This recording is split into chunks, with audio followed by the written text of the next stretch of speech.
Chapter 21st. Strange sounds. A night attack. Kennedy and Joe in the tree. 2 shots. Help! Help! Reply in French. The morning. The missionary. The plan of rescue. The night came on very dark. The doctor had not been able to reconnoiter the country. He had made fast to a very tall tree, from which he could distinguish only a confused mass through the gloom. As usual, he took the 9 o'clock watch, and at midnight Dick relieved him.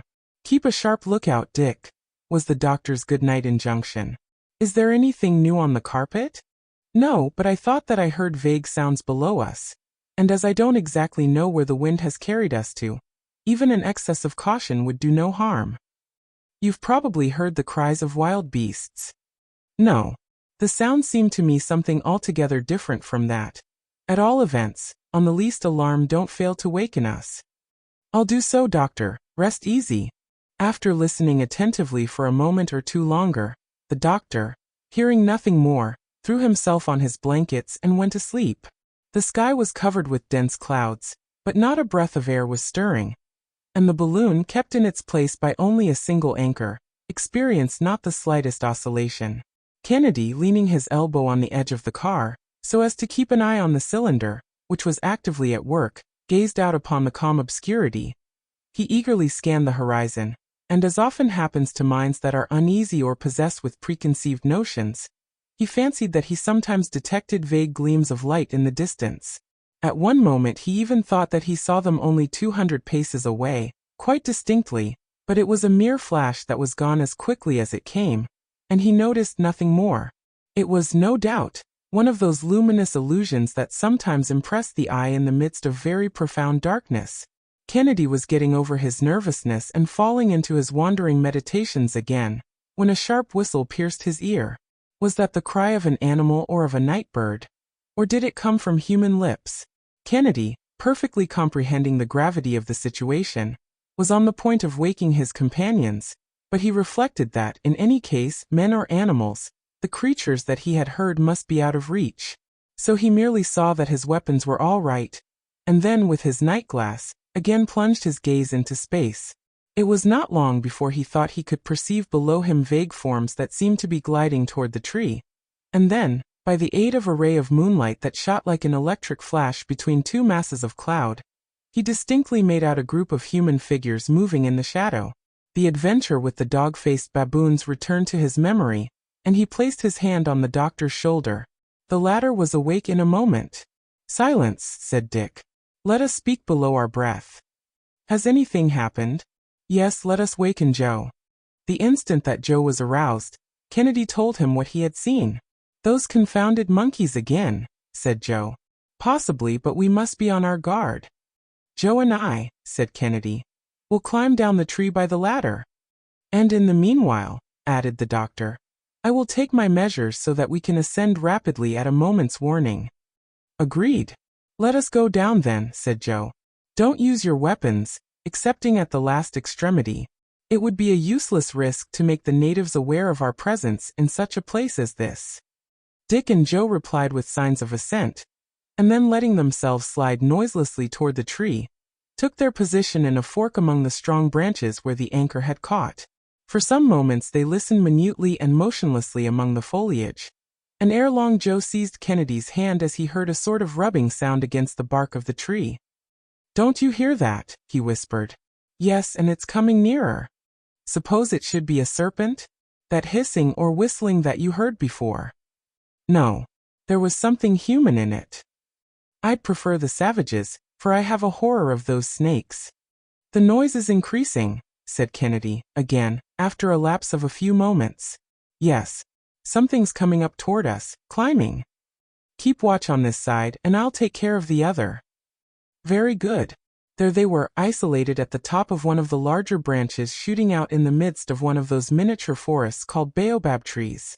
The darkness, heightened by the density of the foliage, was profound. However, Joe, leaning over to Kennedy's ear and pointing down the tree, whispered, "The blacks! They're climbing toward us." The two friends could even catch the sound of a few words uttered in the lowest possible tones. Joe gently brought his rifle to his shoulder as he spoke. "Wait," said Kennedy. Some of the natives had really climbed the baobab, And now they were seen rising on all sides, winding along the boughs like reptiles, and advancing slowly but surely, all the time plainly enough discernible, not merely to the eye but to the nostrils, by the horrible odors of the rancid grease with which they bedaubed their bodies. Ere long, two heads appeared to the gaze of Kennedy and Joe, on a level with the very branch to which they were clinging. "Attention," said Kennedy. "Fire." The double concussion resounded like a thunderbolt and died away into cries of rage and pain, and in a moment the whole horde had disappeared. But in the midst of these yells and howls, a strange, unexpected, nay what seemed an impossible, cry had been heard. A human voice had distinctly called aloud in the French language, "Help! Help!" Kennedy and Joe, dumb with amazement, had regained the car immediately. "Did you hear that?" the doctor asked them. "Undoubtedly, that supernatural cry, à moi, comes from a Frenchman in the hands of these barbarians. A traveler. A missionary, perhaps." "Poor wretch," said Kennedy. "They're assassinating him, making a martyr of him." The doctor then spoke, and it was impossible for him to conceal his emotions. "There can be no doubt of it," he said. "Some unfortunate Frenchman has fallen into the hands of these savages. We must not leave this place without doing all in our power to save him." When he heard the sound of our guns, he recognized an unhoped-for assistance, a providential interposition. "We shall not disappoint his last hope. Are such your views?" "They are, doctor, and we are ready to obey you. Let us, then, lay our heads together to devise some plan, and in the morning we'll try to rescue him." "But how shall we drive off those abominable blacks?" asked Kennedy. "It's quite clear to me, from the way in which they made off, that they are unacquainted with firearms. We must, therefore, profit by their fears, but we shall await daylight before acting, and then we can form our plans of rescue according to circumstances." "The poor captive cannot be far off," said Joe, "because—" "Help! Help!" repeated the voice, but much more feebly this time. "The savage wretches!" exclaimed Joe, trembling with indignation. "Suppose they should kill him tonight." "Do you hear, doctor?" resumed Kennedy, seizing the doctor's hand. "Suppose they should kill him tonight. It is not at all likely, my friends. These savage tribes kill their captives in broad daylight. They must have the sunshine. Now, if I were to take advantage of the darkness to slip down to the poor fellow," said Kennedy. "And I'll go with you," said Joe warmly. "Pause, my friends, pause. The suggestion does honor to your hearts and to your courage, but you would expose us all to great peril, and do still greater harm to the unfortunate man whom you wish to aid." "Why so?" asked Kennedy. "These savages are frightened and dispersed. They will not return. Dick, I implore you, heed what I say. I am acting for the common good, and if by any accident you should be taken by surprise, all would be lost. But think of that poor wretch hoping for aid, waiting there, praying, calling aloud. Is no one to go to his assistance? He must think that his senses deceived him, that he heard nothing." "We can reassure him on that score," said Dr. Ferguson, and standing erect, making a speaking trumpet of his hands, he shouted at the top of his voice in French, "Whoever you are, be of good cheer. 3 friends are watching over you." A terrific howl from the savages responded to these words, no doubt drowning the prisoner's reply. "They are murdering him! They are murdering him!" exclaimed Kennedy. "Our interference will have served no other purpose than to hasten the hour of his doom. We must act." "But how, Dick? What do you expect to do in the midst of this darkness?" "Oh, if it was only daylight," sighed Joe. "Well, and suppose it were daylight," said the doctor, in a singular tone. "Nothing more simple, doctor," said Kennedy. "I'd go down and scatter all these savage villains with powder and ball." "And you, Joe, what would you do?" "I, master? Why, I'd act more prudently, maybe, by telling the prisoner to make his escape in a certain direction that we'd agree upon." "And how would you get him to know that?" "By means of this arrow that I caught flying the other day. I'd tie a note to it, or I'd just call out to him in a loud voice what you want him to do, because these black fellows don't understand the language that you'd speak in." "Your plans are impracticable, my dear friends. The greatest difficulty would be for this poor fellow to escape at all, even admitting that he should manage to elude the vigilance of his captors. As for you, my dear Dick, with determined daring, and profiting by their alarm at our firearms, your project might possibly succeed, but were it to fail, you would be lost, and we should have 2 persons to save instead of 1. No. We must put all the chances on our side, and go to work differently. But let us act at once, said the hunter. Perhaps we may, said the doctor, throwing considerable stress upon the words. Why, doctor, can you light up such darkness as this? Who knows, Joe? Ah, if you can do that, you're the greatest learned man in the world. The doctor kept silent for a few moments. He was thinking. His 2 companions looked at him with much emotion, for they were greatly excited by the strangeness of the situation. Ferguson at last resumed. Here is my plan. We have 200 pounds of ballast left, since the bags we brought with us are still untouched. I'll suppose that this prisoner, who is evidently exhausted by suffering, weighs as much as one of us. There will still remain 60 pounds of ballast to throw out, in case we should want to ascend suddenly. How do you expect to manage the balloon? Asked Kennedy. This is the idea, Dick. You will admit that if I can get to the prisoner, and throw out a quantity of ballast, equal to his weight, I shall have in no wise altered the equilibrium of the balloon. But then if I want to get a rapid ascension, so as to escape these savages, I must employ means more energetic than the cylinder. Well then, in throwing out this overplus of ballast at a given moment, I am certain to rise with great rapidity. That's plain enough. Yes, but there is one drawback. It consists in the fact that, in order to descend after that, I should have to part with a quantity of gas proportionate to the surplus ballast that I had thrown out. Now the gas is precious, but we must not haggle over it when the life of a fellow creature is at stake. You are right, sir. We must do everything in our power to save him. Let us work, then, and get these bags all arranged on the rim of the car, so that they may be thrown overboard at one movement. But this darkness, it hides our preparations, and will be dispersed only when they are finished. Take care to have all our weapons close at hand. Perhaps we may have to fire, so we have 1 shot in the rifle, 4 for the 2 muskets, 12 in the 2 revolvers, or 17 in all, which might be fired in a quarter of a minute. But perhaps we shall not have to resort to all this noisy work. Are you ready? We're ready, responded Joe. The sacks were placed as requested, and the arms were put in good order. Very good, said the doctor. Have an eye to everything. Joe will see to throwing out the ballast, and Dick will carry off the prisoner, but let nothing be done until I give the word. Joe will first detach the anchor, and then quickly make his way back to the car.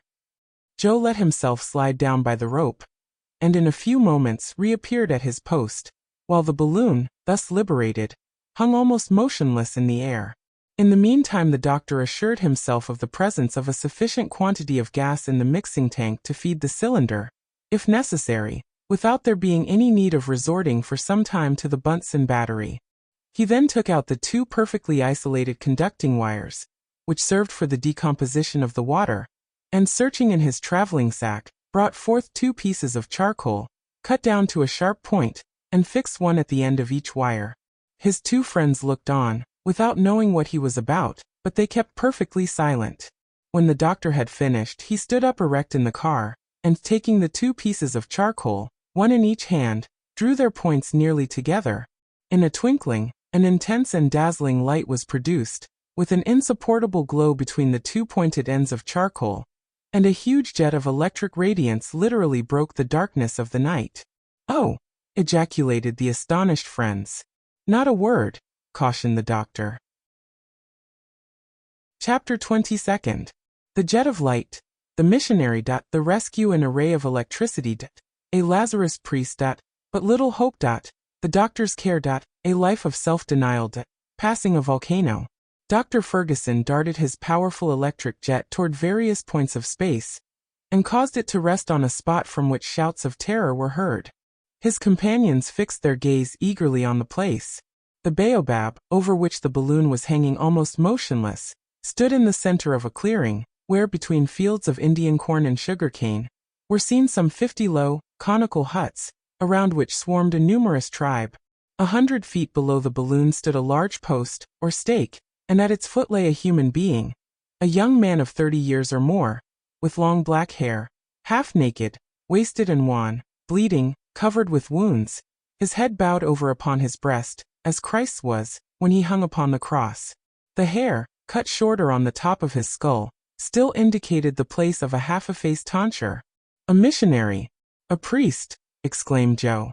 "Poor unfortunate man," said Kennedy. "We must save him, Dick," responded the doctor. "We must save him." The crowd of blacks, when they saw the balloon over their heads, like a huge comet with a train of dazzling light, were seized with a terror that may be readily imagined. Upon hearing their cries, the prisoner raised his head. His eyes gleamed with sudden hope, and without too thoroughly comprehending what was taking place, he stretched out his hands to his unexpected deliverers. "He is alive!" exclaimed Ferguson. "God be praised! The savages have got a fine scare, and we shall save him. Are you ready, friends?" "Ready, doctor, at the word." Joe shut off the cylinder. The doctor's order was executed. An almost imperceptible breath of air impelled the balloon directly over the prisoner, at the same time that it gently lowered with the contraction of the gas. For about 10 minutes it remained floating in the midst of luminous waves, for Ferguson continued to flash right down upon the throng his glowing sheaf of rays, which here and there marked out swift and vivid sheets of light. The tribe, under the influence of an indescribable terror, disappeared little by little in the huts, and there was complete solitude around the stake. The doctor had, therefore, been right in counting upon the fantastic appearance of the balloon throwing out rays, as vivid as the sun's, through this intense gloom. The car was approaching the ground, but a few of the savages, more audacious than the rest, guessing that their victim was about to escape from their clutches, came back with loud yells, and Kennedy seized his rifle. The doctor, however, besought him not to fire. The priest, on his knees, for he had not the strength to stand erect, was not even fastened to the stake, his weakness rendering that precaution superfluous. At the instant when the car was close to the ground, the brawny Scot, laying aside his rifle, and seizing the priest around the waist, lifted him into the car, while at the same moment, Joe tossed over the 200 pounds of ballast. The doctor had expected to ascend rapidly, but contrary to his calculations, the balloon, after going up some 3 or 4 feet, remained there perfectly motionless. "What holds us?" he asked, with an accent of terror. Some of the savages were running toward them, uttering ferocious cries. "Aha!" said Joe. "One of those cursed blacks is hanging to the car." "Dick! Dick!" cried the doctor, "the water tank!" Kennedy caught his friend's idea on the instant, and snatching up with desperate strength one of the water tanks weighing about 100 pounds, he tossed it overboard. The balloon, thus suddenly lightened, made a leap of 300 feet into the air, amid the howlings of the tribe whose prisoner thus escaped them in a blaze of dazzling light. "Hurrah!" shouted the doctor's comrades. Suddenly, the balloon took a fresh leap, which carried it up to an elevation of 1,000 feet. "What's that?" said Kennedy, who had nearly lost his balance. "Oh, nothing, only that black villain leaving us," replied the doctor tranquilly, and Joe, leaning over, saw the savage that had clung to the car whirling over and over, with his arms outstretched in the air, and presently dashed to pieces on the ground. The doctor then separated his electric wires, and everything was again buried in profound obscurity. It was now 1 o'clock in the morning. The Frenchman, who had swooned away, at length opened his eyes. "You are saved," were the doctor's first words. "Saved," he with a sad smile replied in English. "Saved from a cruel death. My brethren, I thank you, but my days are numbered, nay, even my hours, and I have but little longer to live." With this, the missionary, again yielding to exhaustion, relapsed into his fainting fit. "He is dying," said Kennedy. "No," replied the doctor, bending over him, "but he is very weak, so let us lay him under the awning." And they did gently deposit on their blankets that poor wasted body, covered with scars and wounds, still bleeding where fire and steel had, in 20 places, left their agonizing marks. The doctor, taking an old handkerchief, quickly prepared a little lint, which he spread over the wounds, after having washed them. These rapid attentions were bestowed with the celerity and skill of a practiced surgeon, and when they were complete, the doctor, taking a cordial from his medicine chest, poured a few drops upon his patient's lips. The latter feebly pressed his kind hands and scarcely had the strength to say, "Thank you, thank you." The doctor comprehended that he must be left perfectly quiet. So he closed the folds of the awning and resumed the guidance of the balloon. The latter, after taking into account the weight of the new passenger, had been lightened of 180 pounds, and therefore kept aloft without the aid of the cylinder. At the first dawn of day, a current drove it gently toward the west-northwest. The doctor went in under the awning for a moment or two, to look at his still sleeping patient. "May heaven spare the life of our new companion. Have you any hope?" said the Scot. "Yes, Dick, with care in this pure, fresh atmosphere." "How that man has suffered," said Joe with feeling. "He did bolder things than we've done, in venturing all alone among those savage tribes." "That cannot be questioned," assented the hunter. During the entire day the doctor would not allow the sleep of his patient to be disturbed. It was really a long stupor, broken only by an occasional murmur of pain that continued to disquiet and agitate the doctor greatly. Toward evening the balloon remained stationary in the midst of the gloom, and during the night, while Kennedy and Joe relieved each other in carefully tending the sick man, Ferguson kept watch over the safety of all. By the morning of the next day, the balloon had moved, but very slightly, to the westward. The dawn came up pure and magnificent. The sick man was able to call his friends with a stronger voice. They raised the curtains of the awning, and he inhaled with delight the keen morning air. "How do you feel today?" asked the doctor. "Better, perhaps," he replied. "But you, my friends, I have not seen you yet, excepting in a dream. I can't indeed, scarcely recall what has occurred. Who are you? That your names may not be forgotten in my dying prayers." "We are English travelers," replied Ferguson. "We are trying to cross Africa in a balloon, and on our way, we have had the good fortune to rescue you." "Science has its heroes," said the missionary. "But religion its martyrs," rejoined the Scot. "Are you a missionary?" asked the doctor. "I am a priest of the Lazarus mission. Heaven sent you to me. Heaven be praised. The sacrifice of my life had been accomplished. But you come from Europe. Tell me about Europe, about France. I have been without news for the last 5 years. 5 years. Alone. And among these savages," exclaimed Kennedy with amazement. "They are souls to redeem. Ignorant and barbarous brethren, whom religion alone can instruct and civilize." Dr. Ferguson, yielding to the priest's request, talked to him long and fully about France. He listened eagerly, and his eyes filled with tears. He seized Kennedy's and Joe's hands by turns in his own, which were burning with fever. The doctor prepared him some tea, and he drank it with satisfaction. After that, he had strength enough to raise himself up a little, and smiled with pleasure at seeing himself borne along through so pure a sky. "You are daring travelers," he said, "and you will succeed in your bold enterprise. You will again behold your relatives, your friends, your country, you." At this moment, the weakness of the young missionary became so extreme that they had to lay him again on the bed, where a prostration, lasting for several hours, held him like a dead man under the eye of Dr. Ferguson. The latter could not suppress his emotion, for he felt that this life now in his charge was ebbing away. Were they then so soon to lose him whom they had snatched from an agonizing death? The doctor again washed and dressed the young martyr's frightful wounds, and had to sacrifice nearly his whole stock of water to refresh his burning limbs. He surrounded him with the tenderest and most intelligent care, until at length, the sick man revived, little by little, in his arms, and recovered his consciousness if not his strength. The doctor was able to gather something of his history from his broken murmurs. "Speak in your native language," he said to the sufferer. "I understand it, and it will fatigue you less." The missionary was a poor young man from the village of Aridin, in Brittany, in the Morbihan country. His earliest instincts had drawn him toward an ecclesiastical career, but to this life of self-sacrifice he was also desirous of joining a life of danger, by entering the mission of the order of priesthood of which St. Vincent Delaware Paul was the founder. And at 20, he quitted his country for the inhospitable shores of Africa. From the seacoast, overcoming obstacles, little by little, braving all privations, pushing onward, afoot and praying, he had advanced to the very center of those tribes that dwell among the tributary streams of the Upper Nile.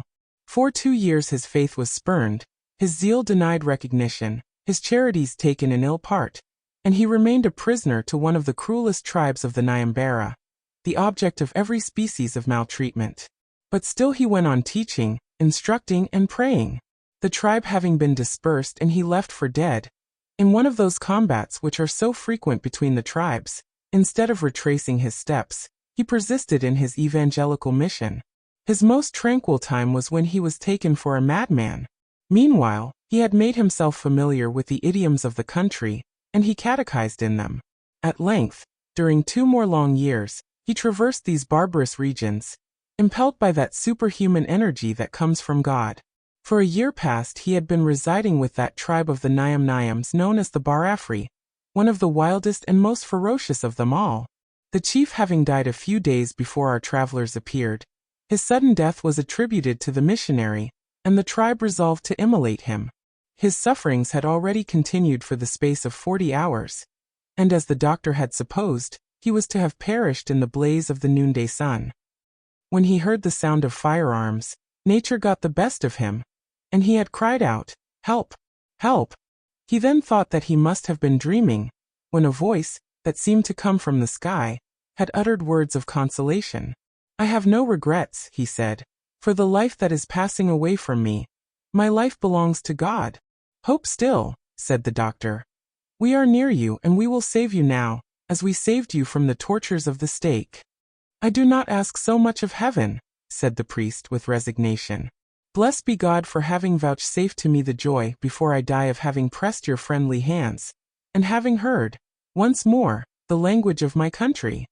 The missionary here grew weak again, and the whole day went by between hope and fear, Kennedy deeply moved, and Joe drawing his hand over his eyes more than once when he thought that no one saw him. The balloon made little progress, and the wind seemed as though unwilling to jostle its precious burden. Toward evening, Joe discovered a great light in the west. Under more elevated latitudes, it might have been mistaken for an immense aurora borealis, for the sky appeared on fire. The doctor very attentively examined the phenomenon. "It is perhaps only a volcano in full activity," said he. "But the wind is carrying us directly over it," replied Kennedy. "Very well, we shall cross it then at a safe height," said the doctor. 3 hours later, the Victoria was right among the mountains.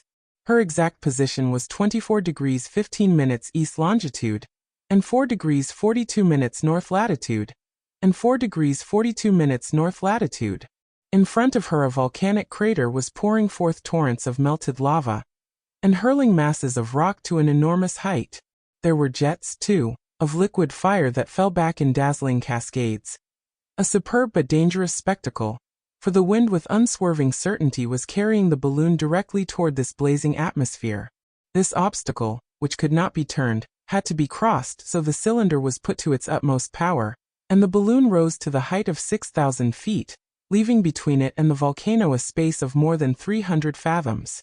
From his bed of suffering, the dying missionary could contemplate that fiery crater from which 1,000 jets of dazzling flame were that moment escaping. "How grand it is," said he, "and how infinite is the power of God even in its most terrible manifestations." This overflow of blazing lava wrapped the sides of the mountain with a veritable drapery of flame. The lower half of the balloon glowed redly in the upper night. A torrid heat ascended to the car, and Dr. Ferguson made all possible haste to escape from this perilous situation. By 10 o'clock the volcano could be seen only as a red point on the horizon, and the balloon tranquilly pursued her course in a less elevated zone of the atmosphere. Chapter 23. Joe in a fit of rage. The death of a good man, the night of watching by the body, barrenness and drought, the burial, the quartz rocks, Joe's hallucinations, a precious ballast, a survey of the gold-bearing mountains, the beginning of Joe's despair. A magnificent night overspread the earth, and the missionary lay quietly asleep in utter exhaustion. "He'll not get over it," sighed Joe. "Poor young fellow, scarcely 30 years of age. He'll die in our arms. His breathing, which was so feeble before, is growing weaker still, and I can do nothing to save him," said the doctor despairingly. "The infamous scoundrels!" exclaimed Joe, grinding his teeth, in one of those fits of rage that came over him at long intervals. "And to think that, in spite of all, this good man could find words only to pity them, to excuse, to pardon them. Heaven has given him a lovely night, Joe, his last on earth perhaps. He will suffer but little more after this, and his dying will be only a peaceful falling asleep." The dying man uttered some broken words, and the doctor at once went to him. His breathing became difficult, and he asked for air. The curtains were drawn entirely back, and he inhaled with rapture the light breezes of that clear, beautiful night. The stars sent him their trembling rays, and the moon wrapped him in the white winding sheet of its effulgence. "My friends," said he in an enfeebled voice, "I am going. May God requite you, and bring you to your safe harbor. May He pay for me the debt of gratitude that I owe to you." "You must still hope," replied Kennedy. "This is but a passing fit of weakness. You will not die. How could anyone die on this beautiful summer night?" "Death is at hand," replied the missionary. "I know it. Let me look it in the face. Death, the commencement of things eternal, is but the end of earthly cares. Place me upon my knees, my brethren, I beseech you." Kennedy lifted him up, and it was distressing to see his weakened limbs bend under him. "My God!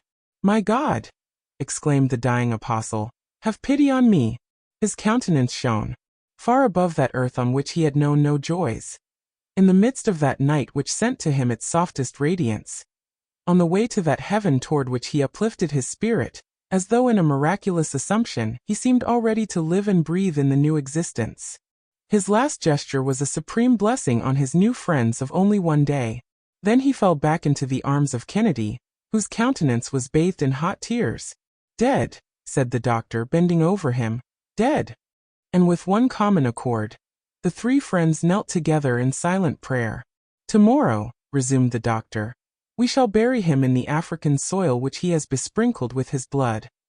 During the rest of the night the body was watched, turn, by the three travelers, and not a word disturbed the solemn silence. Each of them was weeping. The next day the wind came from the south, and the balloon moved slowly over a vast plateau of mountains. There were extinct craters, here barren ravines, not a drop of water on those parched crests, piles of broken rocks, huge stony masses scattered hither and thither, and interspersed with whitish marl, all indicated the most complete sterility. Toward noon, the doctor, for the purpose of burying the body, decided to descend into a ravine, in the midst of some plutonic rocks of primitive formation. The surrounding mountains would shelter him, and enable him to bring his car to the ground, for there was no tree in sight to which he could make it fast. But, as he had explained to Kennedy, it was now impossible for him to descend, except by releasing a quantity of gas proportionate to his loss of ballast at the time when he had rescued the missionary. He therefore opened the valve of the outside balloon. The hydrogen escaped, and the Victoria quietly descended into the ravine. As soon as the car touched the ground, the doctor shut the valve. Joe leaped out, holding on the while to the rim of the car with one hand, and with the other gathering up a quantity of stones equal to his own weight. He could then use both hands, and had soon heaped into the car more than 500 pounds of stones, which enabled both the doctor and Kennedy, in their turn, to get out. Thus the Victoria found herself balanced, and her ascensional force insufficient to raise her. Moreover, it was not necessary to gather many of these stones, for the blocks were extremely heavy, so much so, indeed, that the doctor's attention was attracted by the circumstance. The soil, in fact, was bestrewn with quartz and porphyritic rocks. "This is a singular discovery," said the doctor mentally. In the meanwhile, Kennedy and Joe had strolled away a few paces, looking up a proper spot for the grave. The heat was extreme in this ravine, shut in as it was like a sort of furnace. The noonday sun poured down its rays perpendicularly into it. The first thing to be done was to clear the surface of the fragments of rock that encumbered it, and then a quite deep grave had to be dug, so that the wild animals should not be able to disinter the corpse. The body of the martyred missionary was then solemnly placed in it. The earth was thrown in over his remains, and above it masses of rock were deposited, in rude resemblance to a tomb. The doctor, however, remained motionless, and lost in his reflections. He did not even heed the call of his companions, nor did he return with them to seek a shelter from the heat of the day. "What are you thinking about, doctor?" asked Kennedy. "About a singular freak of nature, a curious effect of chance. Do you know now in what kind of soil that man of self-denial, that poor one in spirit, has just been buried?" "No. What do you mean, doctor?" "That priest, who took the oath of perpetual poverty, now reposes in a gold mine." "A gold mine!" exclaimed Kennedy and Joe in one breath. Yes, a gold mine, said the doctor quietly. Those blocks which you are trampling underfoot, like worthless stones, contain gold ore of great purity. Impossible. Impossible, repeated Joe. You would not have to look long among those fissures of slaty schist without finding peptites of considerable value. Joe at once rushed like a crazy man among the scattered fragments, and Kennedy was not long in following his example. Keep cool, Joe, said his master. Why, doctor, you speak of the thing quite at your ease. What? A philosopher of your mettle. Ah, master, no philosophy holds good in this case. Come, come, let us reflect a little. What good would all this wealth do you? We cannot carry any of it away with us. We can't take any of it with us, indeed. It's rather too heavy for our car. I even hesitated to tell you anything about it, for fear of exciting your regret. What? Said Joe again. Abandon these treasures, a fortune for us. Really for us, our own, leave it behind. Take care, my friend. Would you yield to the thirst for gold? Has not this dead man whom you have just helped to bury taught you the vanity of human affairs? All that is true, replied Joe. But gold? Mr. Kennedy, won't you help to gather up a trifle of all these millions? What could we do with them, Joe? Said the hunter, unable to repress a smile. We did not come hither in search of fortune, and we cannot take one home with us. The millions are rather heavy, you know, resumed the doctor, and cannot very easily be put into one's pocket. But at least, said Joe, driven to his last defenses, couldn't we take some of that ore for ballast instead of sand? Very good. I consent, said the doctor. But you must not make too many wry faces when we come to throw some thousands of crowns worth overboard. Thousands of crowns, echoed Joe. Is it possible that there is so much gold in them, and that all this is the same? Yes, my friend, this is a reservoir in which nature has been heaping up her wealth for centuries. There is enough here to enrich whole nations. An Australia and a California both together in the midst of the wilderness. And the whole of it is to remain useless. Perhaps. But at all events, here's what I'll do to console you. That would be rather difficult to do, said Joe, with a contrite air. Listen. I will take the exact bearings of this spot, and give them to you, so that upon your return to England, you can tell our countrymen about it, and let them have a share, if you think that so much gold would make them happy. Ah, master, I give up. I see that you are right, and that there is nothing else to be done. Let us fill our car with the precious mineral, and what remains at the end of the trip will be so much made. And Joe went to work. He did so too with all his might, and soon had collected more than 1,000 pieces of quartz, which contained gold enclosed as though in an extremely hard crystal casket. The doctor watched him with a smile, and while Joe went on, he took the bearings, and found that the missionary's grave lay in 22 degrees 23 minutes east longitude, and 4 degrees 55 minutes north latitude. Then, casting one glance at the swelling of the soil, beneath which the body of the poor Frenchman reposed, he went back to his car. He would have erected a plain, rude cross over the tomb, left solitary thus in the midst of the African deserts, but not a tree was to be seen in the environs. God will recognize it, said Kennedy. An anxiety of another sort now began to steal over the doctor's mind. He would have given much of the gold before him for a little water, for he had to replace what had been thrown overboard when the Negro was carried up into the air. But it was impossible to find it in these arid regions, and this reflection gave him great uneasiness. He had to feed his cylinder continually, and he even began to find that he had not enough to quench the thirst of his party.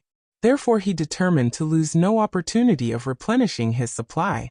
Upon getting back to the car, he found it burdened with the quartz blocks that Joe's greed had heaped in it. He got in, however, without saying anything. Kennedy took his customary place, and Joe followed, but not without casting a covetous glance at the treasures in the ravine. The doctor rekindled the light in the cylinder. The spiral became heated, the current of hydrogen came in a few minutes, and the gas dilated, but the balloon did not stir an inch. Joe looked on uneasily but kept silent. Joe, said the doctor. Joe made no reply. Joe, don't you hear me? Joe made a sign that he heard, but he would not understand. Do me the kindness to throw out some of that quartz. But doctor, you gave me leave. I gave you leave to replace the ballast, that was all.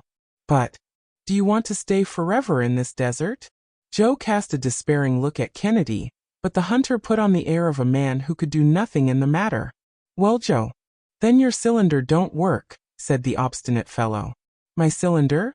It is lit, as you perceive. But the balloon will not rise until you have thrown off a little ballast.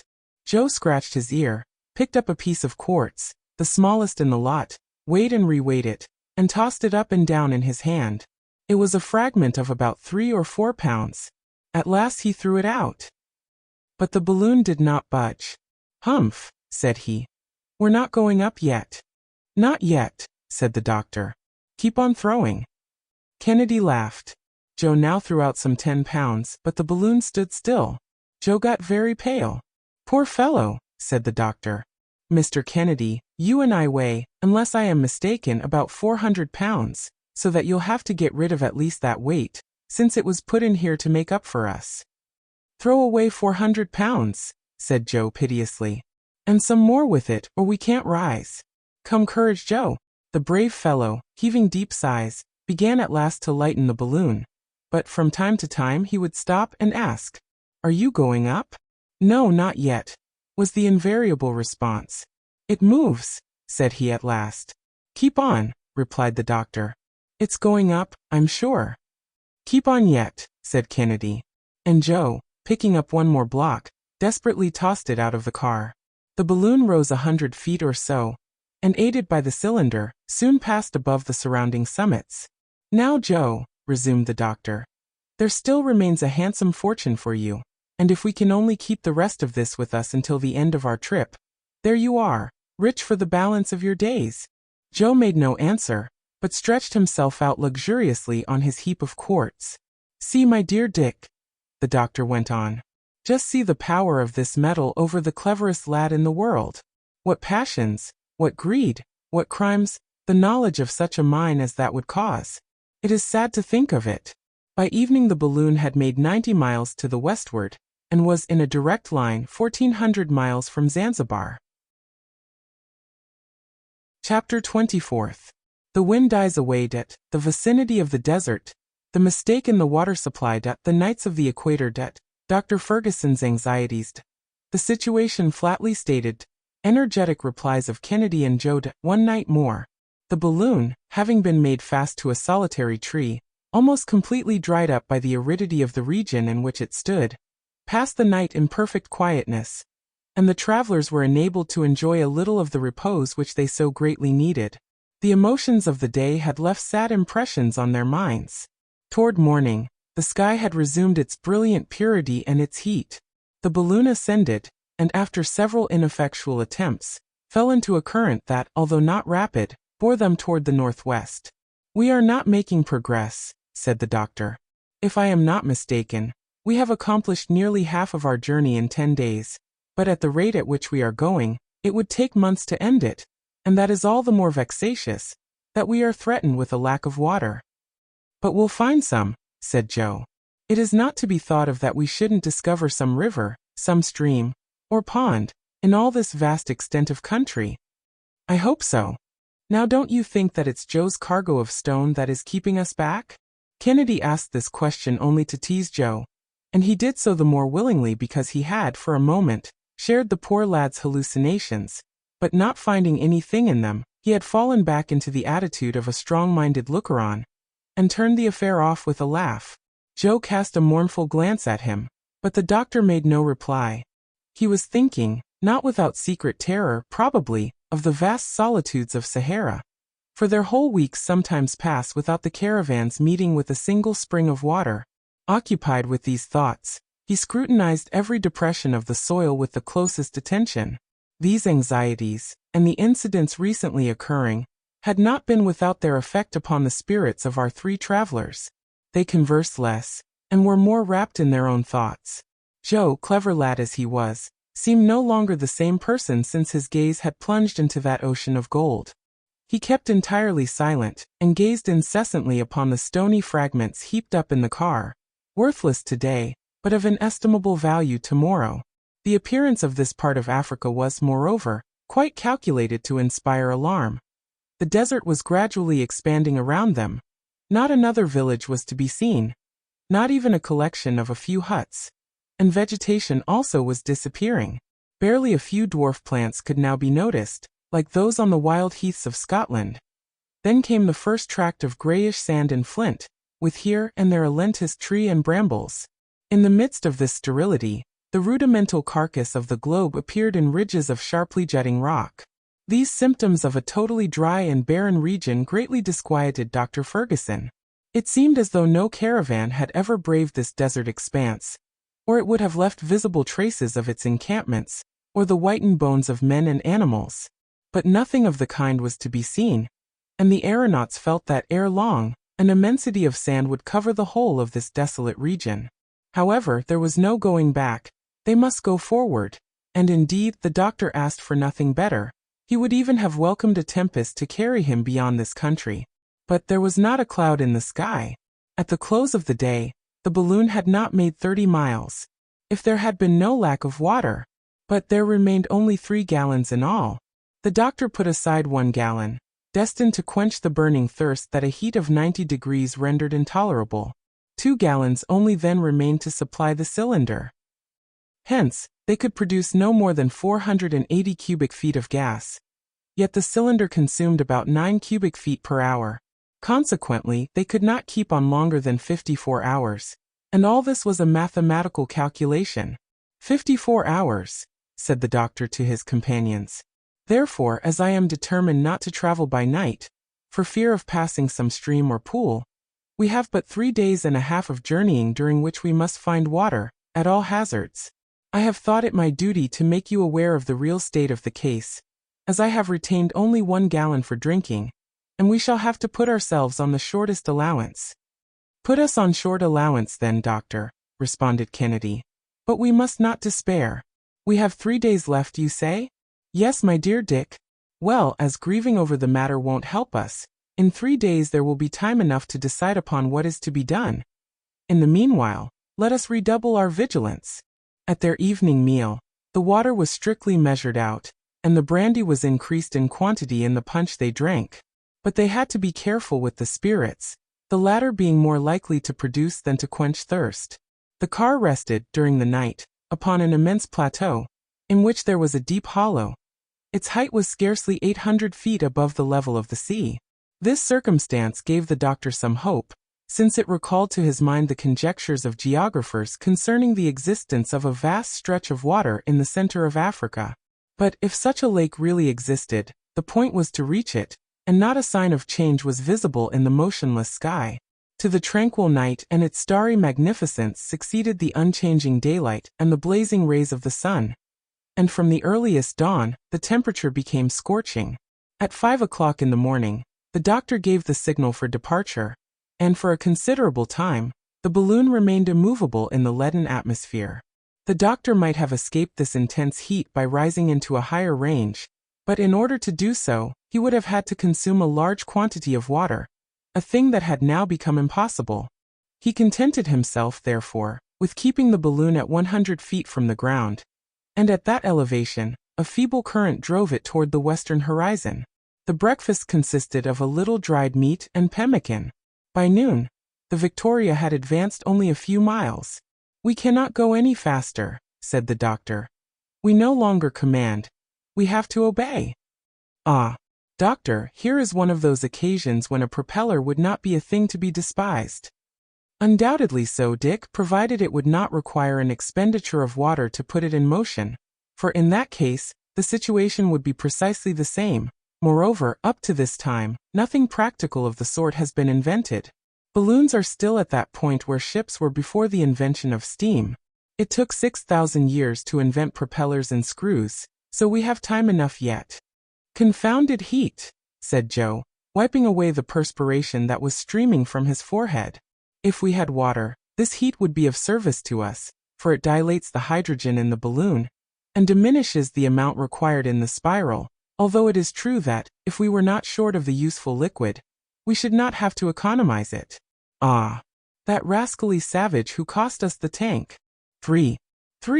The water tank had been thrown overboard when the native clung to the car. You don't regret, though, what you did, Doctor? No, Dick, since it was in our power to save that unfortunate missionary from a horrible death. But the 100 pounds of water that we threw overboard would be very useful to us now. It would be 13 or 14 days more of progress secured, or quite enough to carry us over this desert. We've made at least half the journey, haven't we? Asked Joe. In distance, yes, but in duration, no, should the wind leave us, and it even now has a tendency to die away altogether. Come, sir, said Joe again. We must not complain. We've got along pretty well, thus far, and whatever happens to me, I can't get desperate. We'll find water. Mind, I tell you so. The soil, however, ran lower from mile to mile. The undulations of the gold-bearing mountains they had left died away into the plain, like the last throes of exhausted nature. Scanty grass took the place of the fine trees of the east. Only a few belts of half-scorched herbage still contended against the invasion of the sand, and the huge rocks, that had rolled down from the distant summits, crushed in their fall, had scattered in sharp-edged pebbles which soon again became coarse sand, and finally impalpable dust. Here at last is Africa such as you pictured it to yourself, Joe. Was I not right in saying, wait a little? Well, master, it's all natural, at least heat and dust. It would be foolish to look for anything else in such a country. Do you see, he added, laughing, I had no confidence, for my part, in your forests and your prairies. They were out of reason. What was the use of coming so far to find scenery just like England? Here's the first time that I believe in Africa, and I'm not sorry to get a taste of it. Toward evening, the doctor calculated that the balloon had not made 20 miles during that whole burning day, and a heated gloom closed in upon it, as soon as the sun had disappeared behind the horizon, which was traced against the sky with all the precision of a straight line. The next day was Thursday, the 1st of May, but the days followed each other with desperate monotony. Each morning was like the one that had preceded it. Noon poured down the same exhaustless rays, and night condensed in its shadow the scattered heat which the ensuing day would again bequeath to the succeeding night. The wind, now scarcely observable, was rather a gasp than a breath, and the morning could almost be foreseen when even that gasp would cease. The doctor reacted against the gloominess of the situation, and retained all the coolness and self-possession of a disciplined heart. With his glass he scrutinized every quarter of the horizon. He saw the last rising ground gradually melting to the dead level, and the last vegetation disappearing, while before him stretched the immensity of the desert. The responsibility resting upon him pressed sorely, but he did not allow his disquiet to appear. Those two men, Dick and Joe, friends of his, both of them, he had induced to come with him almost by the force alone of friendship and of duty. Had he done well in that? Was it not like attempting to tread forbidden paths? Was he not, in this trip, trying to pass the borders of the impossible? Had not the Almighty reserved for later ages the knowledge of this inhospitable continent? All these thoughts, of the kind that arise in hours of discouragement, succeeded each other and multiplied in his mind, and by an irresistible association of ideas, the doctor allowed himself to be carried beyond the bounds of logic and of reason. After having established in his own mind what he should not have done, the next question was what he should do then. Would it be impossible to retrace his steps? Were there not currents higher up that would waft him to less arid regions? Well informed with regard to the countries over which he had passed, he was utterly ignorant of those to come, and thus his conscience speaking aloud to him, he resolved in his turn to speak frankly to his two companions. He thereupon laid the whole state of the case plainly before them. He showed them what had been done, and what there was yet to do. At the worst, they could return, or attempt it, at least what did they think about it? I have no other opinion than that of my excellent master, said Joe. What he may have to suffer, I can suffer, and that better than he can perhaps. Where he goes, there I'll go. And you, Kennedy? Aye, doctor, I'm not the man to despair. No one was less ignorant than I of the perils of the enterprise, but I did not want to see them, from the moment that you determined to brave them. Under present circumstances, my opinion is, that we should persevere, go clear to the end. Besides, to return looks to me quite as perilous as the other course. So onward then. You may count upon us. Thanks, my gallant friends, replied the doctor with much real feeling. I expected such devotion as this, but I needed these encouraging words. Yet once again thank you, from the bottom of my heart. And with this, the three friends warmly grasped each other by the hand. Now hear me, said the doctor. According to my solar observations, we are not more than 300 miles from the Gulf of Guinea. The desert, therefore, cannot extend indefinitely, since the coast is inhabited, and the country has been explored for some distance back into the interior. If needs be, we can direct our course to that quarter, and it seems out of the question that we should not come across some oasis, or some well, where we could replenish our stock of water. But what we want now is the wind, for without it we are held here suspended in the air at a dead calm. Let us wait with resignation, said the hunter. But each of the party, in his turn, vainly scanned the space around him during that long wearisome day. Nothing could be seen to form the basis of a hope. The very last inequalities of the soil disappeared with the setting sun, whose horizontal rays stretched in long lines of fire over the flat immensity. It was the desert. Our aeronauts had scarcely gone a distance of 15 miles, having expended, as on the preceding day, 135 cubic feet of gas to feed the cylinder, and 2 pints of water out of the remaining 8 had been sacrificed to the demands of intense thirst. The night passed quietly, too quietly indeed, but the doctor did not sleep. Chapter 25. A little philosophy. A cloud on the horizon. In the midst of a fog. The strange balloon. An exact view of the Victoria. The palm trees. Traces of a caravan. The well in the midst of the desert. On the morrow, there was the same purity of sky, the same stillness of the atmosphere. The balloon rose to an elevation of 500 feet, but it had scarcely changed its position to the westward in any perceptible degree. We are right in the open desert, said the doctor. Look at that vast reach of sand. What a strange spectacle. What a singular arrangement of nature. Why should there be in one place such extreme luxuriance of vegetation yonder, and here, this extreme aridity, and that in the same latitude, and under the same rays of the sun? The why concerns me but little, answered Kennedy. The reason interests me less than the fact. The thing is so, that's the important part of it. Oh, it is well to philosophize a little, Dick. It does no harm. Let us philosophize then, if you will. We have time enough before us. We are hardly moving. The wind is afraid to blow, it sleeps. That will not last forever, put in Joe. I think I see some banks of clouds in the east. Joe's right, said the doctor, after he had taken a look. Good, said Kennedy. Now for our clouds, with a fine rain and a fresh wind to dash it into our faces. Well, we'll see, Dick, we'll see. But this is Friday, master, and I'm afraid of Fridays.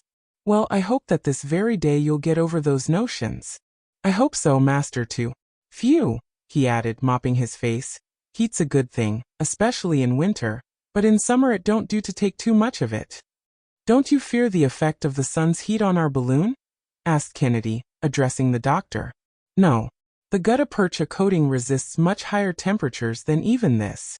With my spiral I have subjected it inside to as much as 158 degrees sometimes, and the covering does not appear to have suffered. A cloud! A real cloud! Shouted Joe at this moment, for that piercing eyesight of his beat all the glasses. And in fact a thick bank of vapor, now quite distinct, could be seen slowly emerging above the horizon. It appeared to be very deep, and as it were puffed out. It was in reality a conglomeration of smaller clouds. The latter invariably retained their original formation, and from this circumstance the doctor concluded that there was no current of air in their collected mass. This compact body of vapor had appeared about 8 o'clock in the morning, and by 11, it had already reached the height of the sun's disk. The latter then disappeared entirely behind the murky veil, and the lower belt of cloud, at the same moment, lifted above the line of the horizon, which was again disclosed in a full blaze of daylight. It's only an isolated cloud, remarked the doctor. It won't do to count much upon that. Look, Dick, its shape is just the same as when we saw it this morning. Then, doctor, there's to be neither rain nor wind, at least for us. I fear so. The cloud keeps at a great height. Well, doctor, suppose we were to go in pursuit of this cloud, since it refuses to burst upon us? I fancy that to do so wouldn't help us much. It would be a consumption of gas, and consequently of water, to little purpose. But in our situation, we must not leave anything untried. Therefore, let us ascend. And with this, the doctor put on a full head of flame from the cylinder, and the dilation of the hydrogen, occasioned by such sudden and intense heat, sent the balloon rapidly aloft.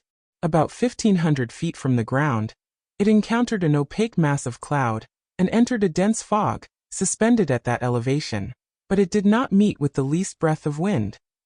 This fog seemed even destitute of humidity, and the articles brought in contact with it were scarcely dampened in the slightest degree. The balloon, completely enveloped in the vapor, gained a little increase of speed, perhaps, and that was all. The doctor gloomily recognized what trifling success he had obtained from his maneuver, and was relapsing into deep meditation, when he heard Joe exclaim, in tones of most intense astonishment, "Ah, by all that's beautiful! What's the matter, Joe?" "Doctor, Mr. Kennedy, here's something curious." "What is it, then?" "We are not alone up here. There are rogues about. They've stolen our invention." "Has he gone crazy?" asked Kennedy. Joe stood there, perfectly motionless, the very picture of amazement. "Can the hot sun have really affected the poor fellow's brain?" said the doctor, turning toward him. "Will you tell me?" "Look," said Joe, pointing to a certain quarter of the sky. "By St. James!" exclaimed Kennedy in turn. "Why, who would have believed it? Look, look, doctor." "I see it," said the doctor very quietly. "Another balloon, and other passengers like ourselves." And sure enough, there was another balloon about 200 paces from them, floating in the air with its car and its aeronauts. It was following exactly the same route as the Victoria. "Well," said the doctor, "nothing remains for us but to make signals. Take the flag, Kennedy, and show them our colors." It seemed that the travelers by the other balloon had just the same idea, at the same moment, for the same kind of flag repeated precisely the same salute with a hand that moved in just the same manner. "What does that mean?" asked Kennedy. "They are apes," said Joe, "imitating us." "It means," said the doctor, laughing, "that it is you, Dick, yourself, making that signal to yourself, or in other words, that we see ourselves in the second balloon, which is no other than the Victoria." "As to that, master, with all respect to you," said Joe, "you'll never make me believe it. Climb up on the edge of the car, Joe, wave your arms, and then you'll see." Joe obeyed, and all his gestures were instantaneously and exactly repeated. "It is merely the effect of the mirage," said the doctor, "and nothing else, a simple optical phenomenon due to the unequal refraction of light by different layers of the atmosphere, and that is all." "It's wonderful," said Joe, who could not make up his mind to surrender, but went on repeating his gesticulations. "What a curious sight." "Do you know," said Kennedy, "that it's a real pleasure to have a view of our noble balloon in that style? She's a beauty, isn't she? And how stately her movements as she sweeps along." "You may explain the matter as you like," continued Joe. "It's a strange thing anyhow." But ere long this picture began to fade away. The clouds rose higher, leaving the balloon, which made no further attempt to follow them, and in about an hour they disappeared in the open sky.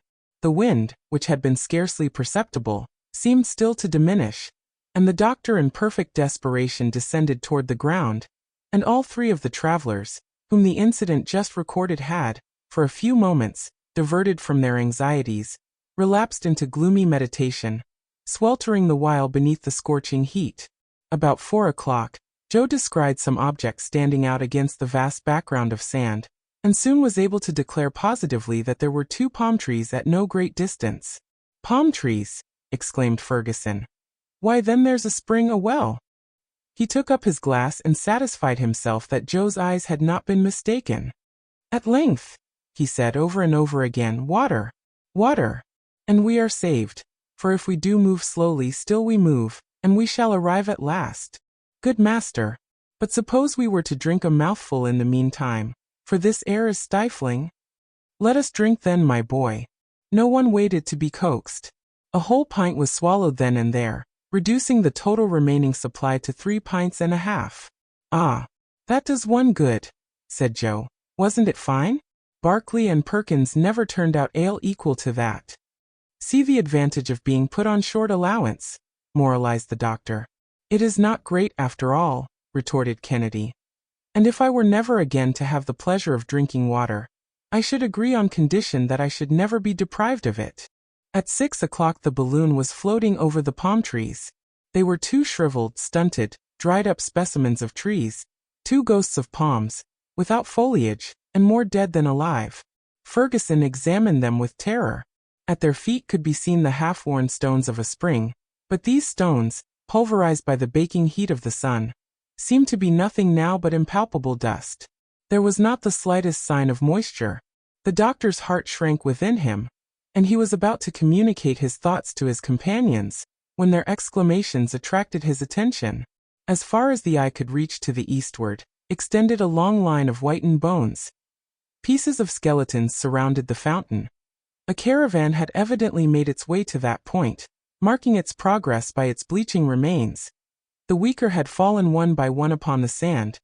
The stronger, having at length reached this spring for which they panted, had there found a horrible death. Our travelers looked at each other and turned pale. "Let us not alight," said Kennedy. "Let us fly from this hideous spectacle. There's not a drop of water here." "No, Dick, as well pass the night here as elsewhere. Let us have a clear conscience in the matter. We'll dig down to the very bottom of the well. There has been a spring here, and perhaps there's something left in it." The Victoria touched the ground. Joe and Kennedy put into the car a quantity of sand equal to their weight, and leaped out.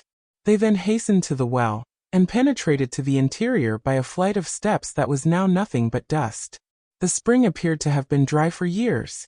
They dug down into a parched and powdery sand, the very driest of all sand. Indeed, there was not one trace of moisture. The doctor saw them come up to the surface of the desert, saturated with perspiration, worn out, covered with fine dust, exhausted, discouraged and despairing. He then comprehended that their search had been fruitless. He had expected as much, and he kept silent, for he felt that, from this moment forth, he must have courage and energy enough for 3. Joe brought up with him some pieces of a leathern bottle that had grown hard and horn-like with age, and angrily flung them away among the bleaching bones of the caravan. At supper, not a word was spoken by our travelers, and they even ate without appetite. Yet they had not, up to this moment, endured the real agonies of thirst, and were in no desponding mood, excepting for the future. Chapter 26. 113 degrees. The doctor's reflections. A desperate search. The cylinder goes out. 122 degrees. Contemplation of the desert. A night walk. Solitude. Debility. Joe's prospects. He gives himself 1 day more. The distance made by the balloon during the preceding day did not exceed 10 miles, and to keep it afloat, 162 cubic feet of gas had been consumed. On Saturday morning the doctor again gave the signal for departure. The cylinder can work only 6 hours longer, and if in that time we shall not have found either a well or a spring of water, God alone knows what will become of us. "Not much wind this morning, master," said Joe, "but it will come up, perhaps," he added, suddenly remarking the doctor's ill-concealed depression. Vain hope! The atmosphere was in a dead calm, one of those calms which hold vessels captive in tropical seas. The heat had become intolerable, and the thermometer, in the shade under the awning, indicated 113 degrees. Joe and Kennedy, reclining at full length near each other, tried, if not in slumber, at least in torpor, to forget their situation, for their forced inactivity gave them periods of leisure far from pleasant. That man is to be pitied the most who cannot wean himself from gloomy reflections by actual work, or some practical pursuit. But here there was nothing to look after, nothing to undertake, and they had to submit to the situation, without having it in their power to ameliorate it. The pangs of thirst began to be severely felt. Brandy, far from appeasing this imperious necessity, augmented it, and richly merited the name of tiger's milk, applied to it by the African natives. Scarcely 2 pints of water remained, and that was heated.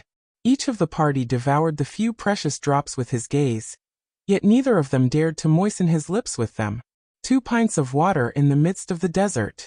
Then it was that Dr. Ferguson, buried in meditation, asked himself whether he had acted with prudence.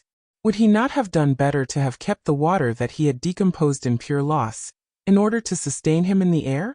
He had gained a little distance, to be sure, But was he any nearer to his journey's end? What difference did 60 miles to the rear make in this region, when there was no water to be had where they were? The wind, should it rise, would blow there as it did here, only less strongly at this point, if it came from the east. But hope urged him onward. And yet those 2 gallons of water, expended in vain, would have sufficed for 9 days' halt in the desert. And what changes might not have occurred in 9 days? Perhaps, too, while retaining the water, he might have ascended by throwing out ballast, at the cost merely of discharging some gas, when he had again to descend. But the gas in his balloon was his blood, his very life. 1,001 such reflections whirled in succession through his brain, and resting his head between his hands, he sat there for hours without raising it. "We must make one final effort," he said at last about 10 o'clock in the morning.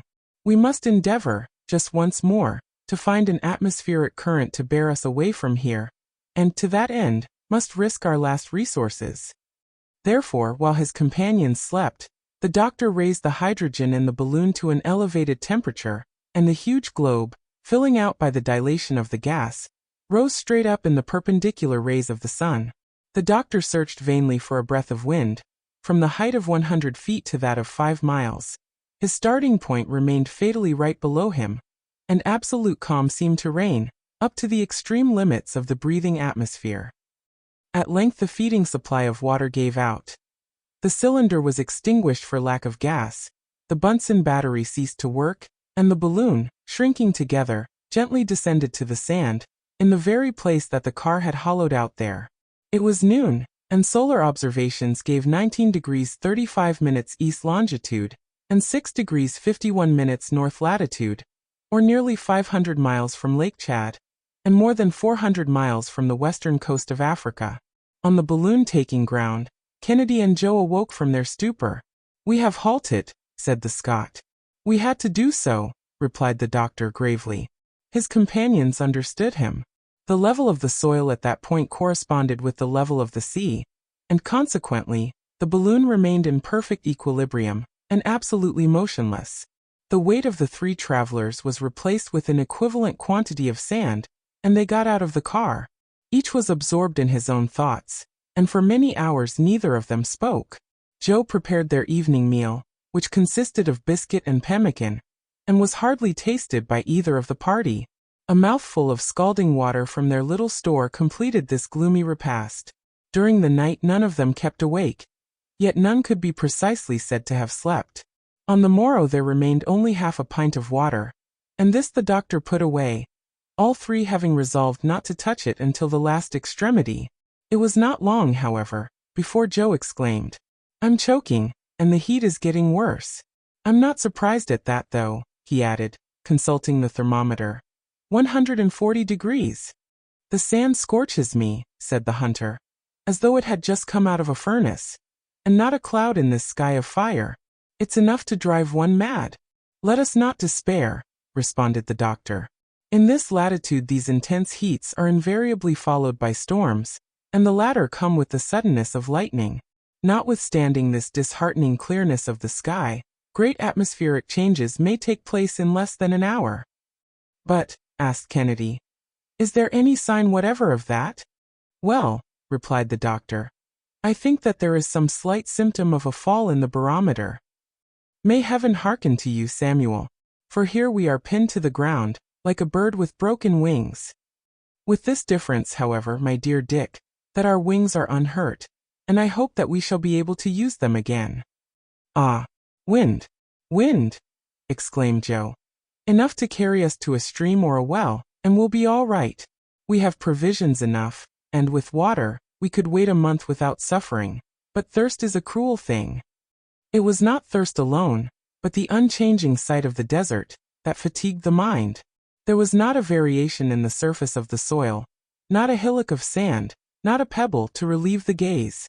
This unbroken level discouraged the beholder, and gave him that kind of malady called the desert sickness. The impassable monotony of the arid blue sky, and the vast yellow expanse of the desert sand, at length produced a sensation of terror. In this inflamed atmosphere the heat appeared to vibrate as it does above a blazing hearth, while the mind grew desperate in contemplating the limitless calm, and could see no reason why the thing should ever end, since immensity is a species of eternity. Thus at last our hapless travelers, deprived of water in this torrid heat, began to feel symptoms of mental disorder. Their eyes swelled in their sockets, and their gaze became confused. When night came on, the doctor determined to combat this alarming tendency by rapid walking. His idea was to pace the sandy plain for a few hours, not in search of anything, but simply for exercise. "Come along," he said to his companions. "Believe me, it will do you good." "Out of the question," said Kennedy. "I could not walk a step." "And I," said Joe, "would rather sleep. But sleep, or even rest, would be dangerous to you, my friends. You must react against this tendency to stupor. Come with me." But the doctor could do nothing with them, and therefore set off alone, amid the starry clearness of the night. The first few steps he took were painful, for they were the steps of an enfeebled man quite out of practice in walking. However, he quickly saw that the exercise would be beneficial to him, and pushed on several miles to the westward. Once in rapid motion, he felt his spirits greatly cheered, when suddenly a vertigo came over him. He seemed to be poised on the edge of an abyss, his knees bent under him. The vast solitude struck terror to his heart. He found himself the minute mathematical point, the center of an infinite circumference, that is to say, a nothing. The balloon had disappeared entirely in the deepening gloom. The doctor, cool, impassible, reckless explorer that he was, felt himself at last seized with a nameless dread. He strove to retrace his steps, but in vain. He called aloud. Not even an echo replied, and his voice died out in the empty vastness of surrounding space, like a pebble cast into a bottomless gulf. Then, down he sank, fainting, on the sand, alone, amid the eternal silence of the desert. At midnight he came to, in the arms of his faithful follower, Joe.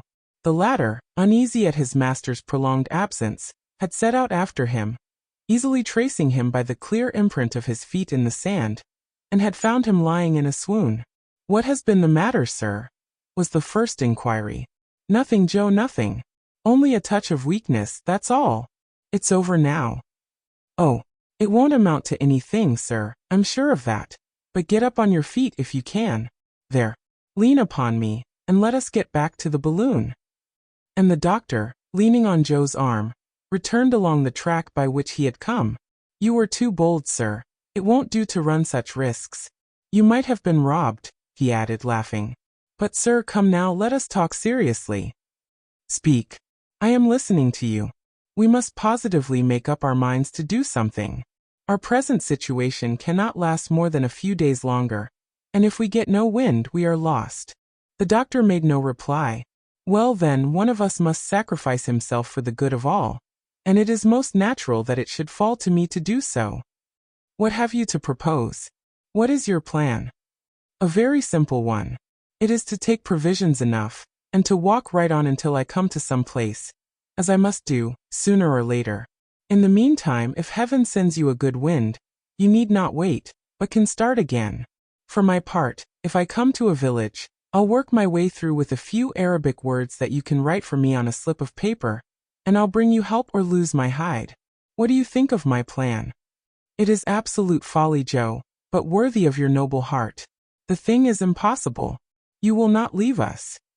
"But sir, we must do something, and this plan can't do you any harm, for I say again, you need not wait, and then after all I may succeed." "No, Joe, no. We will not separate. That would only be adding sorrow to trouble.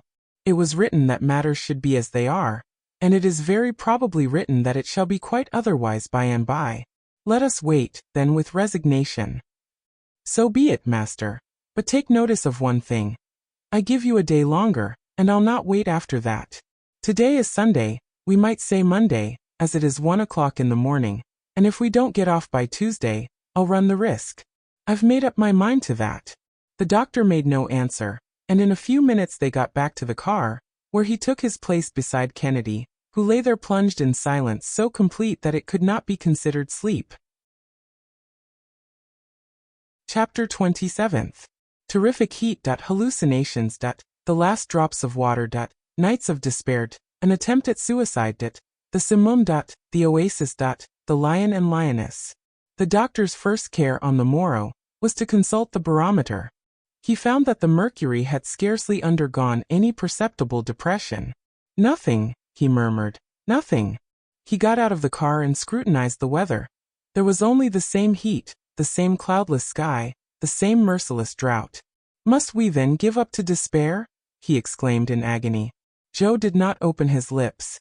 He was buried in his own thoughts, and planning the expedition he had proposed. Kennedy got up, feeling very ill, and a prey to nervous agitation.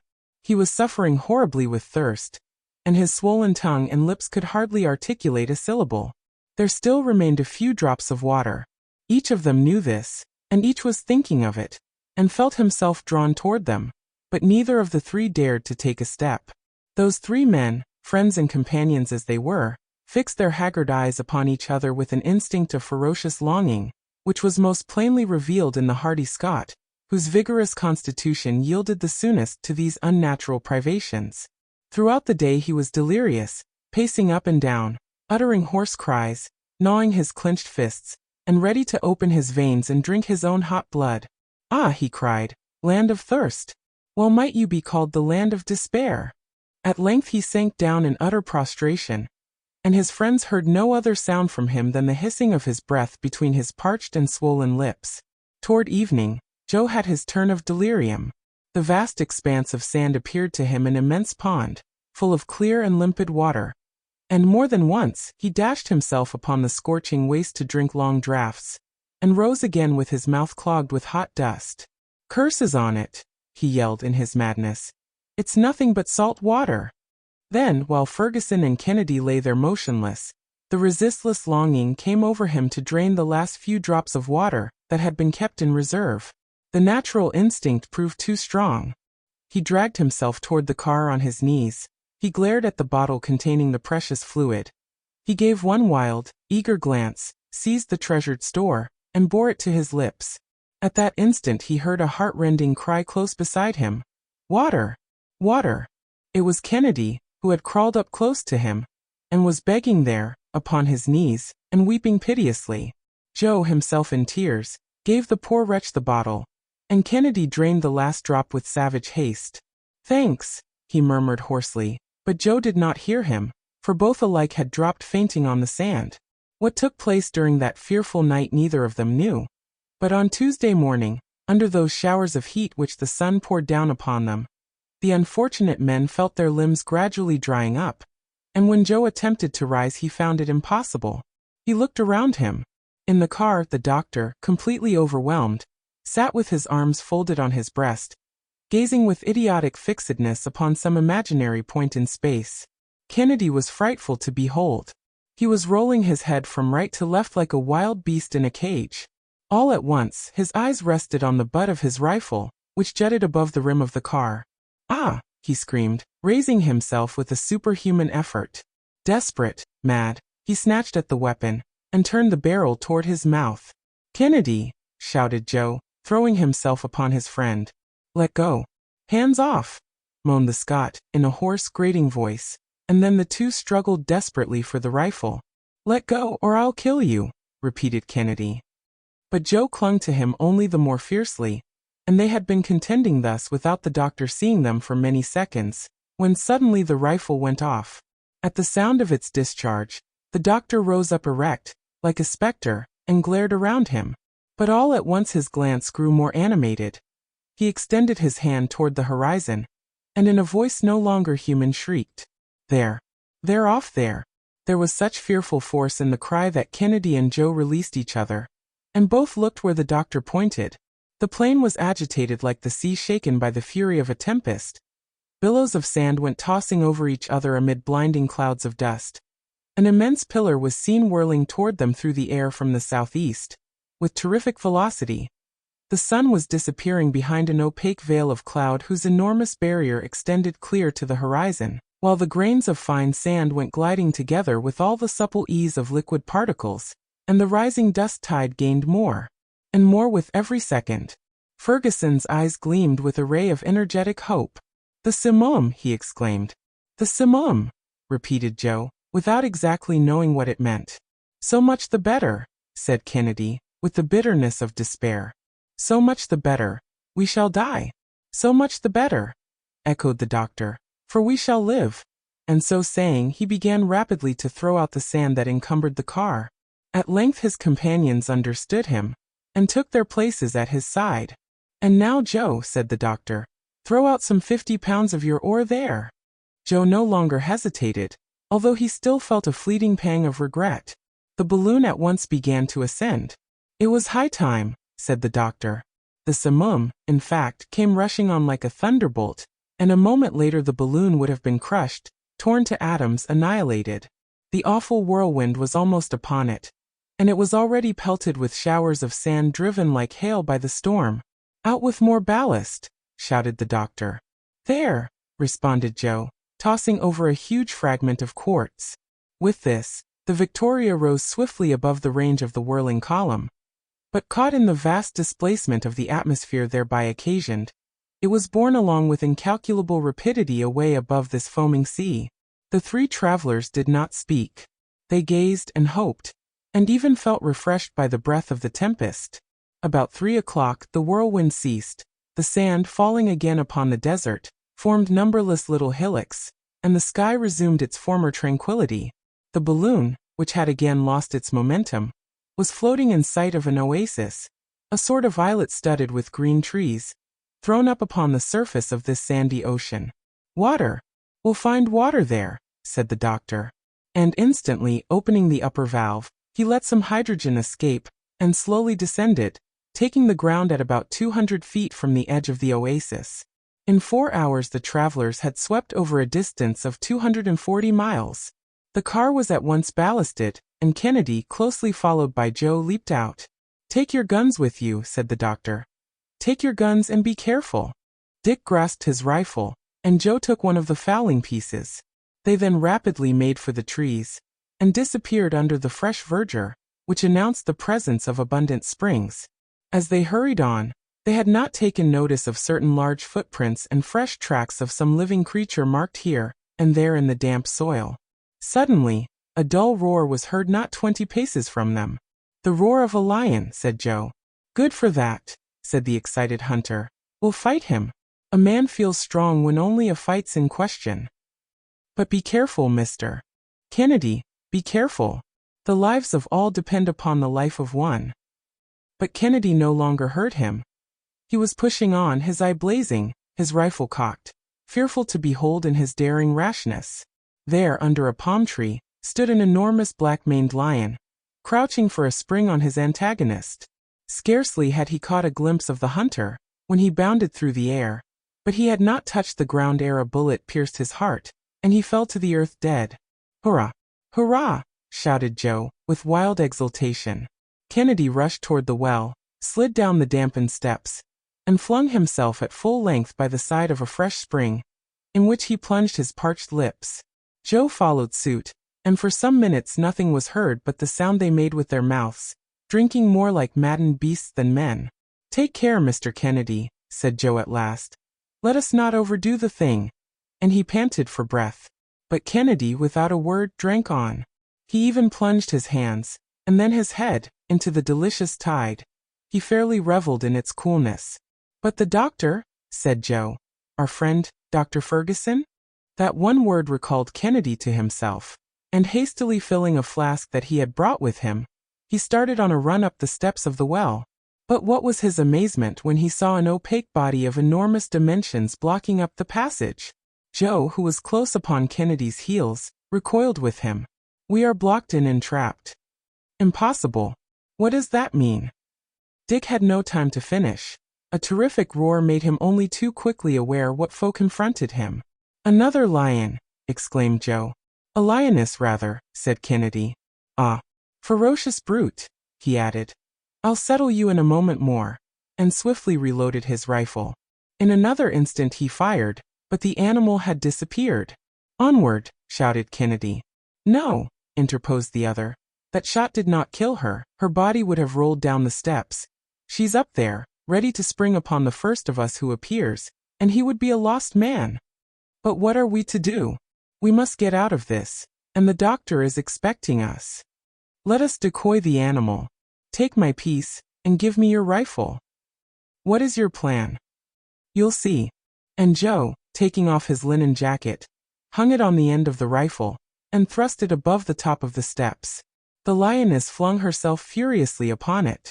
Kennedy was on the alert for her, and his bullet broke her shoulder. The lioness, with a frightful howl of agony, rolled down the steps, overturning Joe in her fall. The poor fellow imagined that he could already feel the enormous paws of the savage beast in his flesh, when a second detonation resounded in the narrow passage, and Dr. Ferguson appeared at the opening above with his gun in hand, and still smoking from the discharge. Joe leaped to his feet, clambered over the body of the dead lioness, and handed up the flask full of sparkling water to his master.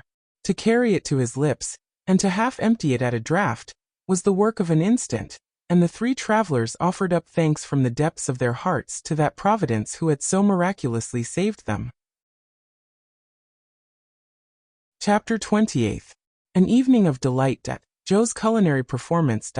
A dissertation on raw meat. The narrative of James Bruce. Camping out. Joe's dreams. The barometer begins to fall. The barometer rises again. Preparations for departure. The tempest. The evening was lovely, and our three friends enjoyed it in the cool shade of the mimosas, after a substantial repast, at which the tea and the punch were dealt out with no niggardly hand. Kennedy had traversed the little domain in all directions. He had ransacked every thicket and satisfied himself that the balloon party were the only living creatures in this terrestrial paradise, so they stretched themselves upon their blankets and passed a peaceful night that brought them forgetfulness of their past sufferings. On the morrow, May 7th, the sun shone with all his splendor, but his rays could not penetrate the dense screen of the palm tree foliage, and as there was no lack of provisions, the doctor resolved to remain where he was while waiting for a favorable wind. Joe had conveyed his portable kitchen to the oasis, and proceeded to indulge in any number of culinary combinations, using water all the time with the most profuse extravagance. What a strange succession of annoyances and enjoyments, moralized Kennedy. Such abundance as this after such privations, such luxury after such want. Ah, I nearly went mad. My dear Dick, replied the doctor, had it not been for Joe, you would not be sitting here today, discoursing on the instability of human affairs. Wholehearted friend, said Kennedy, extending his hand to Joe. There's no occasion for all that, responded the latter. But you can take your revenge some time, Mr. Kennedy, always hoping though that you may never have occasion to do the same for me. It's a poor constitution this of ours to succumb to so little, philosophized Dr. Ferguson. So little water, you mean, doctor, interposed Joe. That element must be very necessary to life. Undoubtedly, and persons deprived of food hold out longer than those deprived of water. I believe it. Besides, when needs must, one can eat anything he comes across, even his fellow creatures, although that must be a kind of food that's pretty hard to digest. The savages don't boggle much about it, said Kennedy. Yes, but then they are savages and accustomed to devouring raw meat. It's something that I'd find very disgusting for my part. It is disgusting enough, said the doctor. That's a fact, and so much so, indeed, that nobody believed the narratives of the earliest travelers in Africa, who brought back word that many tribes on that continent subsisted upon raw meat, and people generally refused to credit the statement. It was under such circumstances that a very singular adventure befell James Bruce. Tell it to us, doctor. We've time enough to hear it, said Joe, stretching himself voluptuously on the cool greensward. By all means. James Bruce was a Scotchman of Stirlingshire, who between 1768 and 1772 traversed all Abyssinia, as far as Lake Tyana, in search of the sources of the Nile. He afterward returned to England, but did not publish an account of his journeys until 1790. His statements were received with extreme incredulity, and such may be the reception accorded to our own. The manners and customs of the Abyssinians seemed so different from those of the English, that no one would credit the description of them. Among other details, Bruce had put forward the assertion that the tribes of eastern Africa fed upon raw flesh, and this set everybody against him. He might say so as much as he pleased. There was no one likely to go and see. One day, in a parlour at Edinburgh, a Scotch gentleman took up the subject in his presence, as it had become the topic of daily pleasantry, and in reference to the eating of raw flesh, said that the thing was neither possible nor true. Bruce made no reply, but went out and returned a few minutes later with a raw steak, seasoned with pepper and salt, in the African style. "Sir," said he to the Scotchman, "in doubting my statements, you have grossly affronted me. In believing the thing to be impossible, you have been egregiously mistaken. And in proof thereof, you will now eat this beefsteak raw, or you will give me instant satisfaction." The Scotchman had a wholesome dread of the brawny traveler, and did eat the steak, although not without a good many wry faces. Thereupon, with the utmost coolness, James Bruce added, "Even admitting, sir, that the thing were untrue, you will, at least, no longer maintain that it is impossible." "Well put in," said Joe. And if the Scotchman found it lie heavy on his stomach, he got no more than he deserved. If, on our return to England, they dare to doubt what we say about our travels. Well, Joe, what would you do? "Why, I'll make the doubters swallow the pieces of the balloon, without either salt or pepper." All burst out laughing at Joe's queer notions, and thus the day slipped by in pleasant chat. With returning strength, hope had revived, and with hope came the courage to do and to dare. The past was obliterated in the presence of the future, with providential rapidity. Joe would have been willing to remain forever in this enchanting asylum. It was the realm he had pictured in his dreams. He felt himself at home. His master had to give him his exact location, and it was with the gravest air imaginable that he wrote down on his tablets 15 degrees 43 minutes east longitude, and 8 degrees 32 minutes north latitude. Kennedy had but one regret, to wit, that he could not hunt in that miniature forest, because according to his ideas, there was a slight deficiency of ferocious wild beasts in it. "But my dear Dick," said the doctor, "haven't you rather a short memory? How about the lion and the lioness?" "Oh, that!" he ejaculated with the contempt of a thoroughbred sportsman for game already killed. "But the fact is, that finding them here would lead one to suppose that we can't be far from a more fertile country. It don't prove much, Dick, for those animals, when goaded by hunger or thirst, will travel long distances, and I think that, tonight, we had better keep a more vigilant lookout, and light fires, besides." "What, in such heat as this?" said Joe. "Well, if it's necessary, we'll have to do it, but I do think it a real pity to burn this pretty grove that has been such a comfort to us.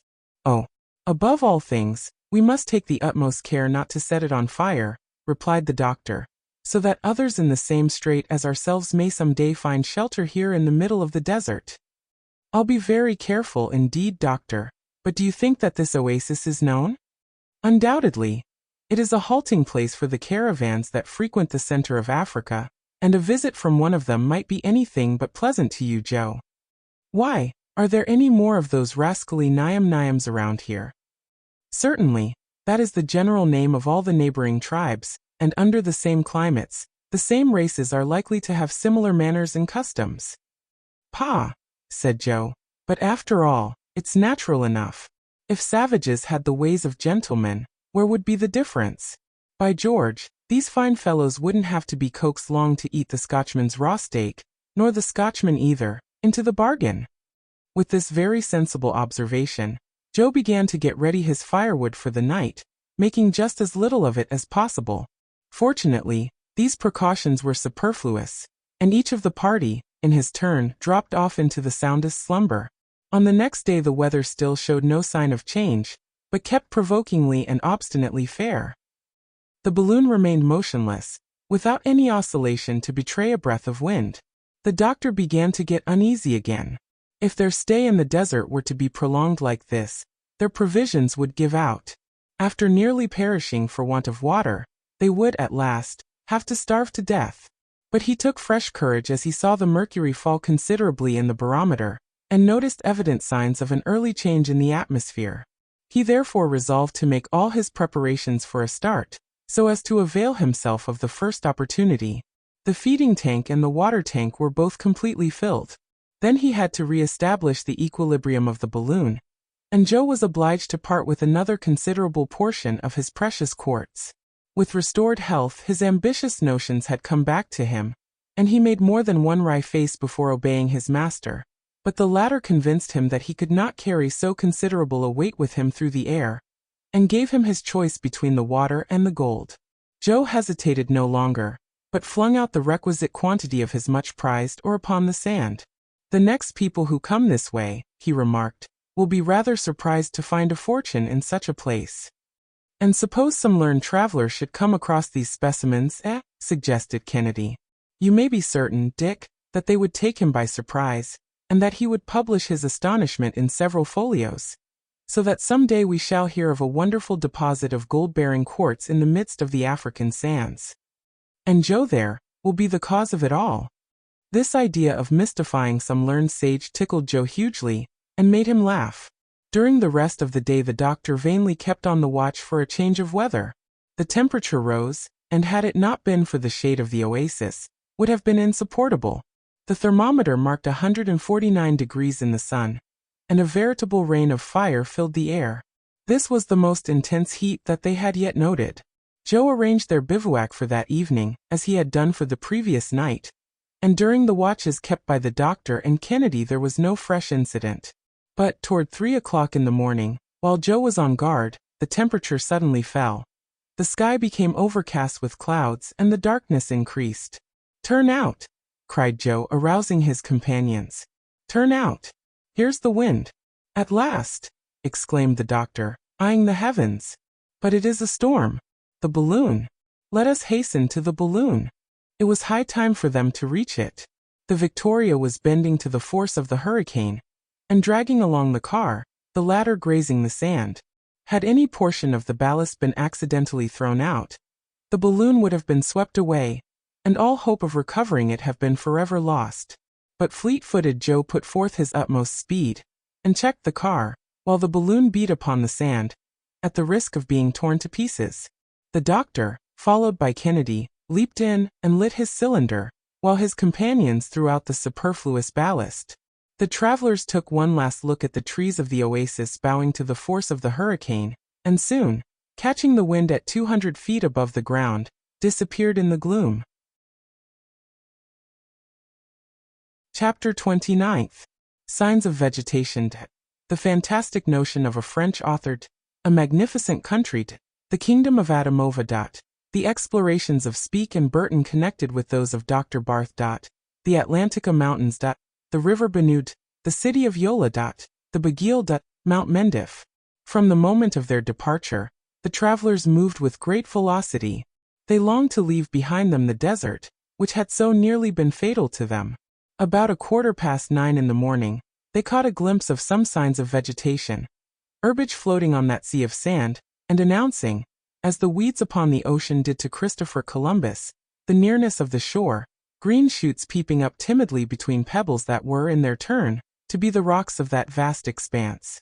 Hills, but of trifling height, were seen in wavy lines upon the horizon. Their profile, muffled by the heavy mist, was defined but vaguely. The monotony, however, was beginning to disappear.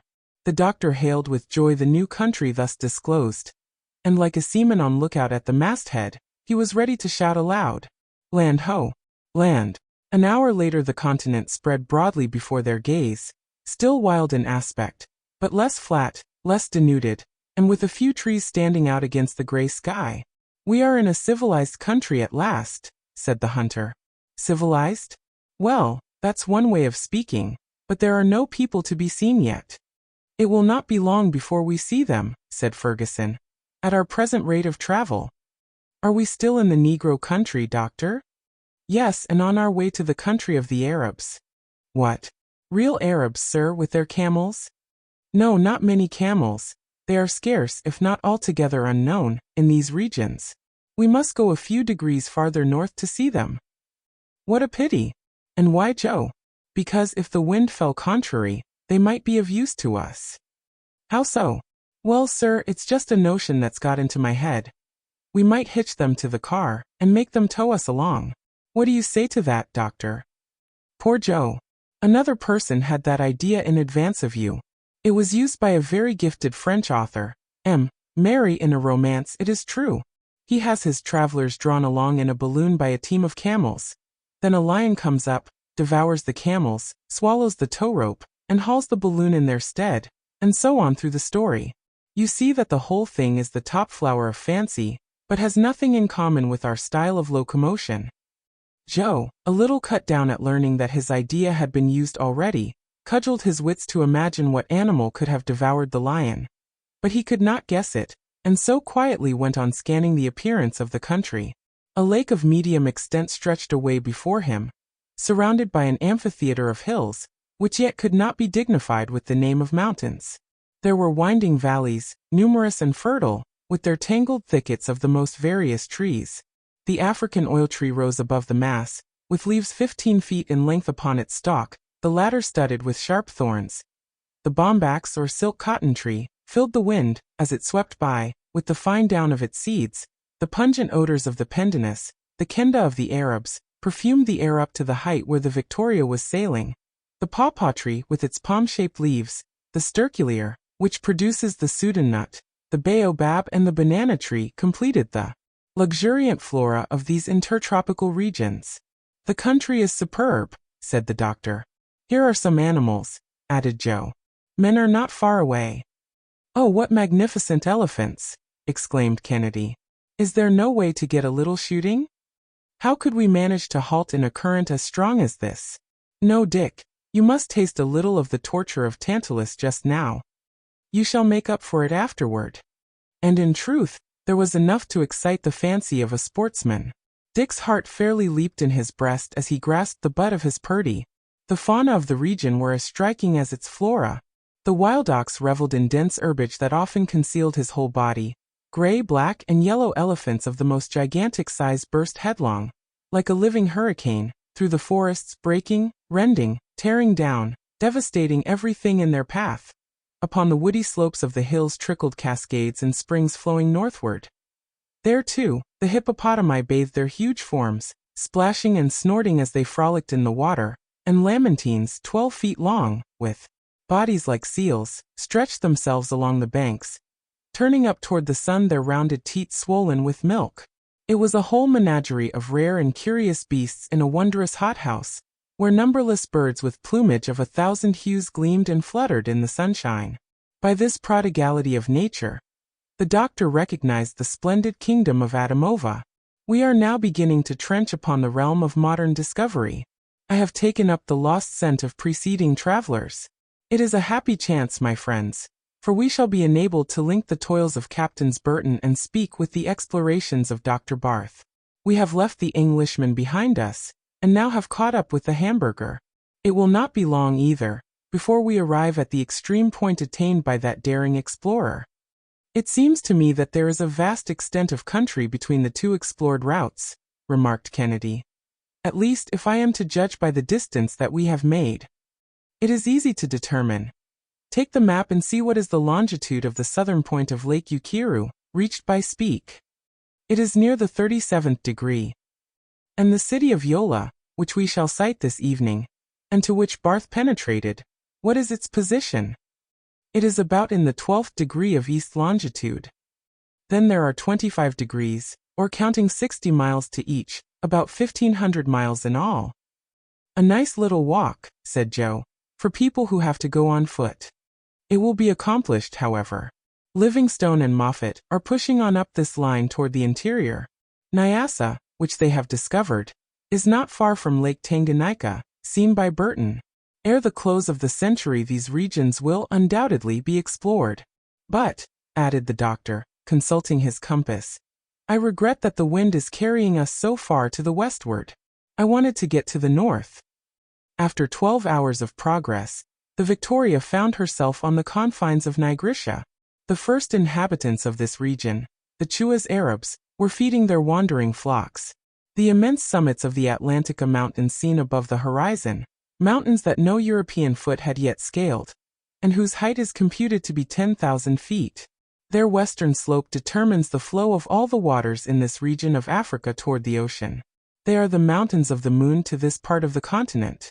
At length a real river greeted the gaze of our travelers, and by the enormous ant hills seen in its vicinity, the doctor recognized the Benue, one of the great tributaries of the Niger, the one which the natives have called the Fountain of the Waters. This river, said the doctor to his companions, will one day be the natural channel of communication with the interior of Nigrisha. Under the command of one of our brave captains, The steamer Pleiad has already ascended as far as the town of Yola. You see that we are not in an unknown country. Numerous slaves were engaged in the labors of the field, cultivating sorgo, a kind of millet which forms the chief basis of their diet, and the most stupid expressions of astonishment ensued as the Victoria sped past like a meteor. That evening the balloon halted about 40 miles from Yola, and ahead of it, but in the distance, rose the two sharp cones of Mount Mendif.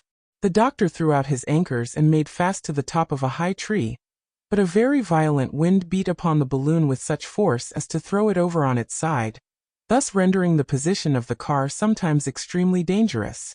Ferguson did not close his eyes all night, and he was repeatedly on the point of cutting the anchor rope and scudding away before the gale. At length, however, the storm abated, and the oscillations of the balloon ceased to be alarming. On the morrow the wind was more moderate, but it carried our travelers away from the city of Yola, which recently rebuilt by the Fulians, excited Ferguson's curiosity. However, he had to make up his mind to being borne farther to the northward, and even a little to the east. Kennedy proposed to halt in this fine hunting country, and Joe declared that the need of fresh meat was beginning to be felt, but the savage customs of the country, the attitude of the population, and some shots fired at the Victoria, admonished the doctor to continue his journey. They were then crossing a region that was the scene of massacres and burnings, and where warlike conflicts between the barbarian sultans, contending for their power amid the most atrocious carnage, never cease. Numerous and populous villages of long low huts stretched away between broad pasture fields whose dense herbage was besprinkled with violet-colored blossoms. The huts, looking like huge beehives, were sheltered behind bristling palisades. The wild hillsides and hollows frequently reminded the beholder of the glens in the Highlands of Scotland, as Kennedy more than once remarked. In spite of all he could do, the doctor bore directly to the northeast, toward Mount Mendif, which was lost in the midst of environing clouds. The lofty summits of these mountains separate the valley of the Niger from the basin of Lake Chad. Soon afterward was seen the Baguil, with its 18 villages clinging to its flanks like a whole brood of children to their mother's bosom. A magnificent spectacle for the beholder whose gaze commanded and took in the entire picture at one view. Even the ravines were seen to be covered with fields of rice and of arachides. By 3 o'clock the Victoria was directly in front of Mount Mendif. It had been impossible to avoid it. The only thing to be done was to cross it. The doctor, by means of a temperature increased to 180 degrees, gave the balloon a fresh ascensional force of nearly 1,600 pounds, and it went up to an elevation of more than 8,000 feet, the greatest height attained during the journey. The temperature of the atmosphere was so much cooler at that point that the aeronauts had to resort to their blankets and thick coverings. Ferguson was in haste to descend. The covering of the balloon gave indications of bursting, but in the meanwhile he had time to satisfy himself of the volcanic origin of the mountain, whose extinct craters are now but deep abysses. Immense accumulations of bird guano gave the sides of Mount Mendif the appearance of calcareous rocks, and there was enough of the deposit there to manure all the lands in the United Kingdom. At 5 o'clock the Victoria, sheltered from the south winds, went gently gliding along the slopes of the mountain, and stopped in a wide clearing remote from any habitation. The instant it touched the soil, all needful precautions were taken to hold it there firmly, and Kennedy, fowling piece in hand, sallied out upon the sloping plain. Ere long, he returned with half a dozen wild ducks and a kind of snipe, which Joe served up in his best style. The meal was heartily relished, and the night was passed in undisturbed and refreshing slumber. Chapter 30th. Mosfia dut, the Sheik dut Denham Clapperton and Oudney dut, Vogel dut, the capital of Logam Tool dut becalmed above Kernacht, the governor and his court, the attack dut, the incendiary pigeons. On the next day, May 11th, the Victoria resumed her adventurous journey. Her passengers had the same confidence in her that a good seaman has in his ship.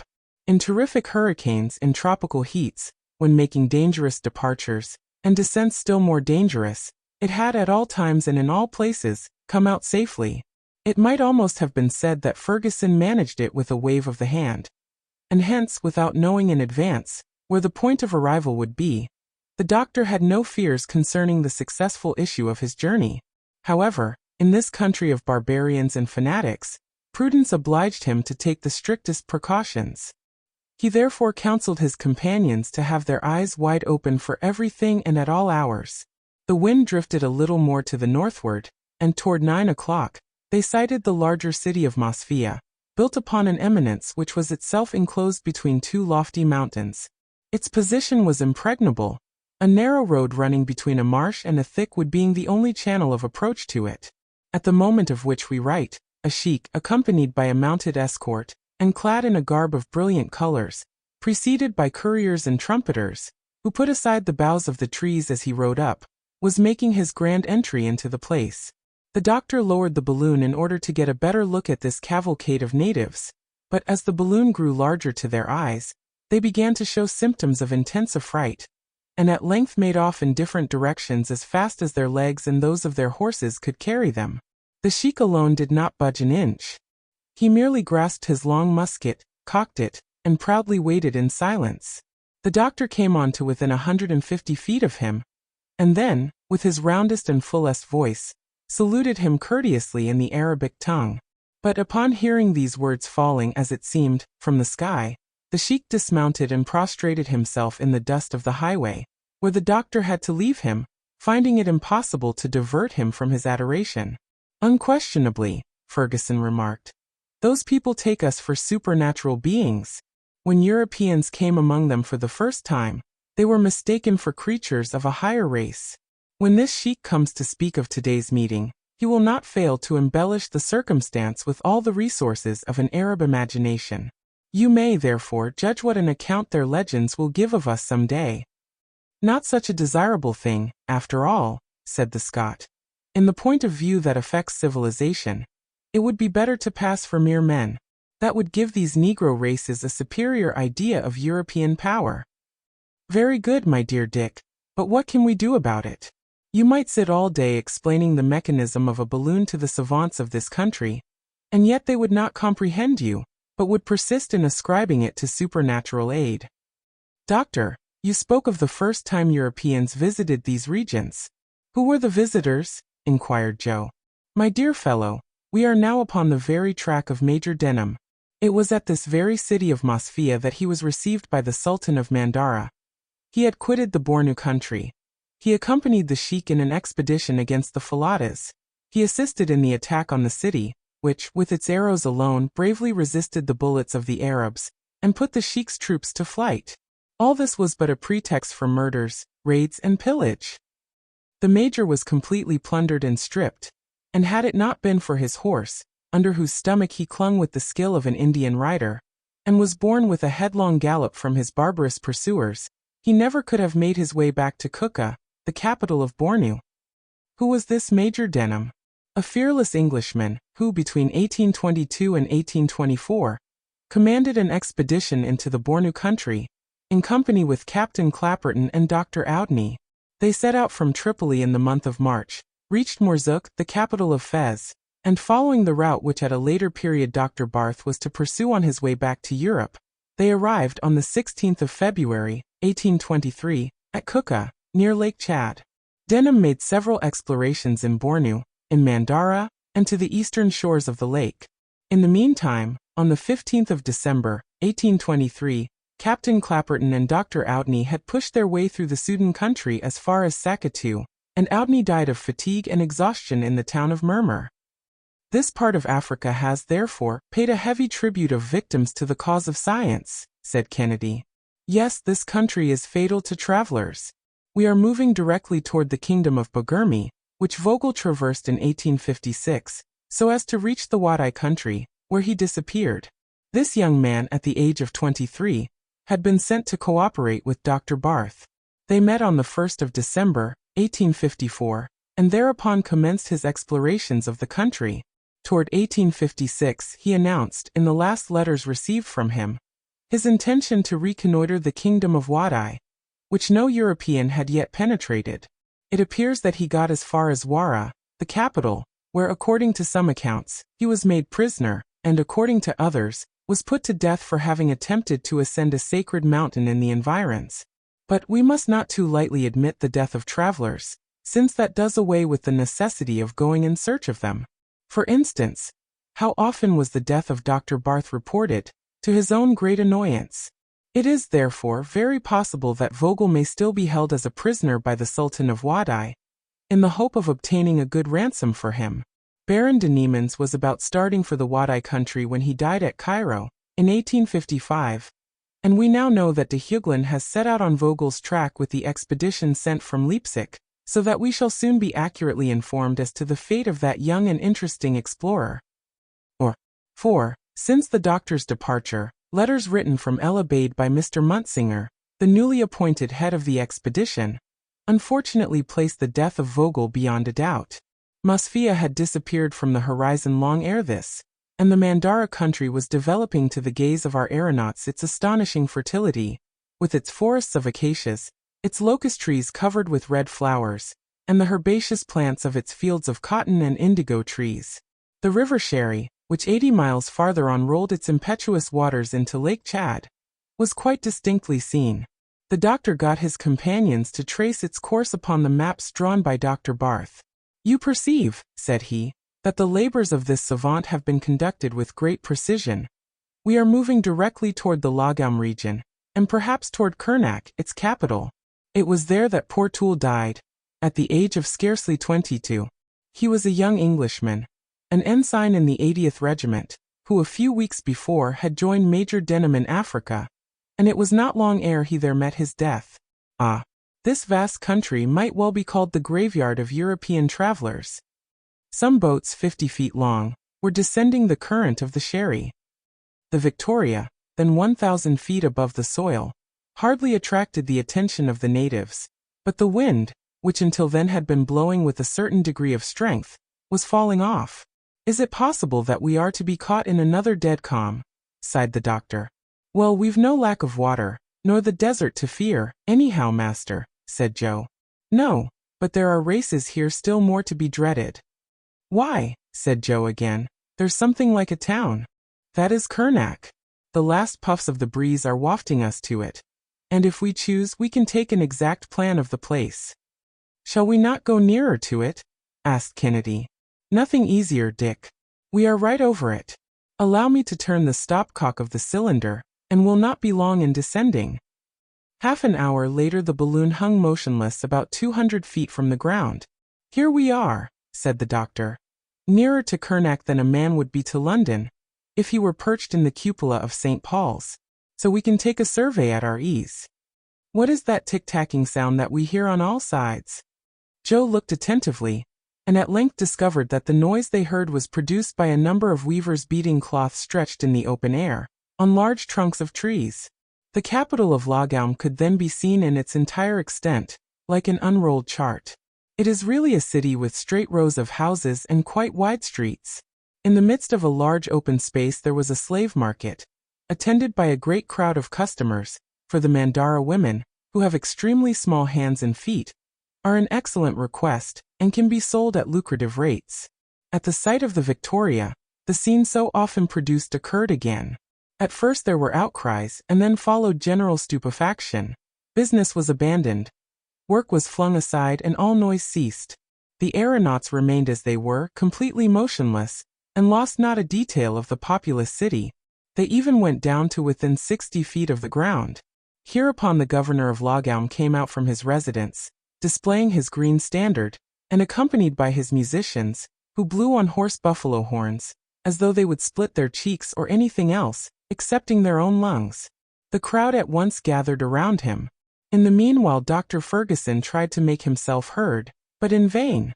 This population looked like proud and intelligent people, with their high foreheads, their almost aquiline noses, and their curling hair. But the presence of the Victoria troubled them greatly. Horsemen could be seen galloping in all directions, and it soon became evident that the governor's troops were assembling to oppose so extraordinary a foe. Joe wore himself out waving handkerchiefs of every color and shape to them, but his exertions were all to no purpose. However, the sheik, surrounded by his court, proclaimed silence, and pronounced a discourse, of which the doctor could not understand a word. It was Arabic, mixed with Bagurmi. He could make out enough, however, by the universal language of gestures, to be aware that he was receiving a very polite invitation to depart. Indeed, he would have asked for nothing better, but for lack of wind, the thing had become impossible. His noncompliance, therefore, exasperated the governor, whose courtiers and attendants set up a furious howl to enforce immediate obedience on the part of the aerial monster. They were odd-looking fellows, those courtiers, with their 5 or 6 shirts swathed around their bodies. They had enormous stomachs, some of which actually seemed to be artificial. The doctor surprised his companions by informing them that this was the way to pay court to the Sultan. The rotundity of the stomach indicated the ambition of its possessor. These corpulent gentry gesticulated and bawled at the top of their voices, one of them particularly distinguishing himself above the rest, to such an extent, indeed, that he must have been a prime minister, at least, if the disturbance he made was any criterion of his rank. The common rabble of dusky denizens united their howlings with the uproar of the court, repeating their gesticulations like so many monkeys, and thereby producing a single and instantaneous movement of 10,000 arms at one time. To these means of intimidation, which were presently deemed insufficient, were added others still more formidable. Soldiers, armed with bows and arrows, were drawn up in line of battle, but by this time the balloon was expanding and rising quietly beyond their reach. Upon this the governor seized a musket and aimed it at the balloon, but Kennedy, who was watching him, shattered the uplifted weapon in the sheik's grasp. At this unexpected blow there was a general rout.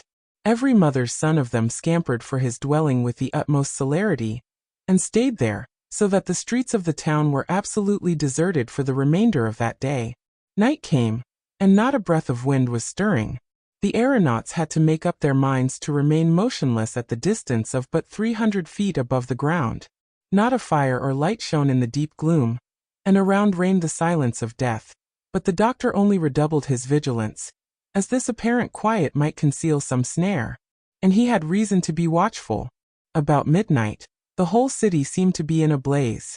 Hundreds of streaks of flame crossed each other, and shot to and fro in the air like rockets, forming a regular network of fire. "That's really curious," said the doctor, somewhat puzzled to make out what it meant. "By all that's glorious," shouted Kennedy, "it looks as if the fire were ascending and coming up toward us." And sure enough, with an accompaniment of musket shots, yelling, and din of every description, the mass of fire was, indeed, mounting toward the Victoria. Joe got ready to throw out ballast, and Ferguson was not long at guessing the truth. Thousands of pigeons, their tails garnished with combustibles, had been set loose and driven toward the Victoria, and now in their terror, they were flying high up, zigzagging the atmosphere with lines of fire. Kennedy was preparing to discharge all his batteries into the middle of the ascending multitude, but what could he have done against such a numberless army? The pigeons were already whisking around the car. They were even surrounding the balloon, the sides of which, reflecting their illumination, looked as though enveloped with a network of fire. The doctor dared hesitate no longer, and throwing out a fragment of quartz, he kept himself beyond the reach of these dangerous assailants. And for 2 hours afterward he could see them wandering hither and thither through the darkness of the night, until little by little, their light diminished, and they one by one died out. "Now we may sleep in quiet," said the doctor. "Not badly got up for barbarians," mused friend Joe, speaking his thoughts aloud. "Oh, they employ these pigeons frequently, to set fire to the thatch of hostile villages, but this time the village mounted higher than they could go. Why, positively, a balloon need fear no enemies." "Yes, indeed it may," objected Ferguson. "What are they then, doctor?" "They are the careless people in the car. So, my friends, let us have vigilance in all places and at all times.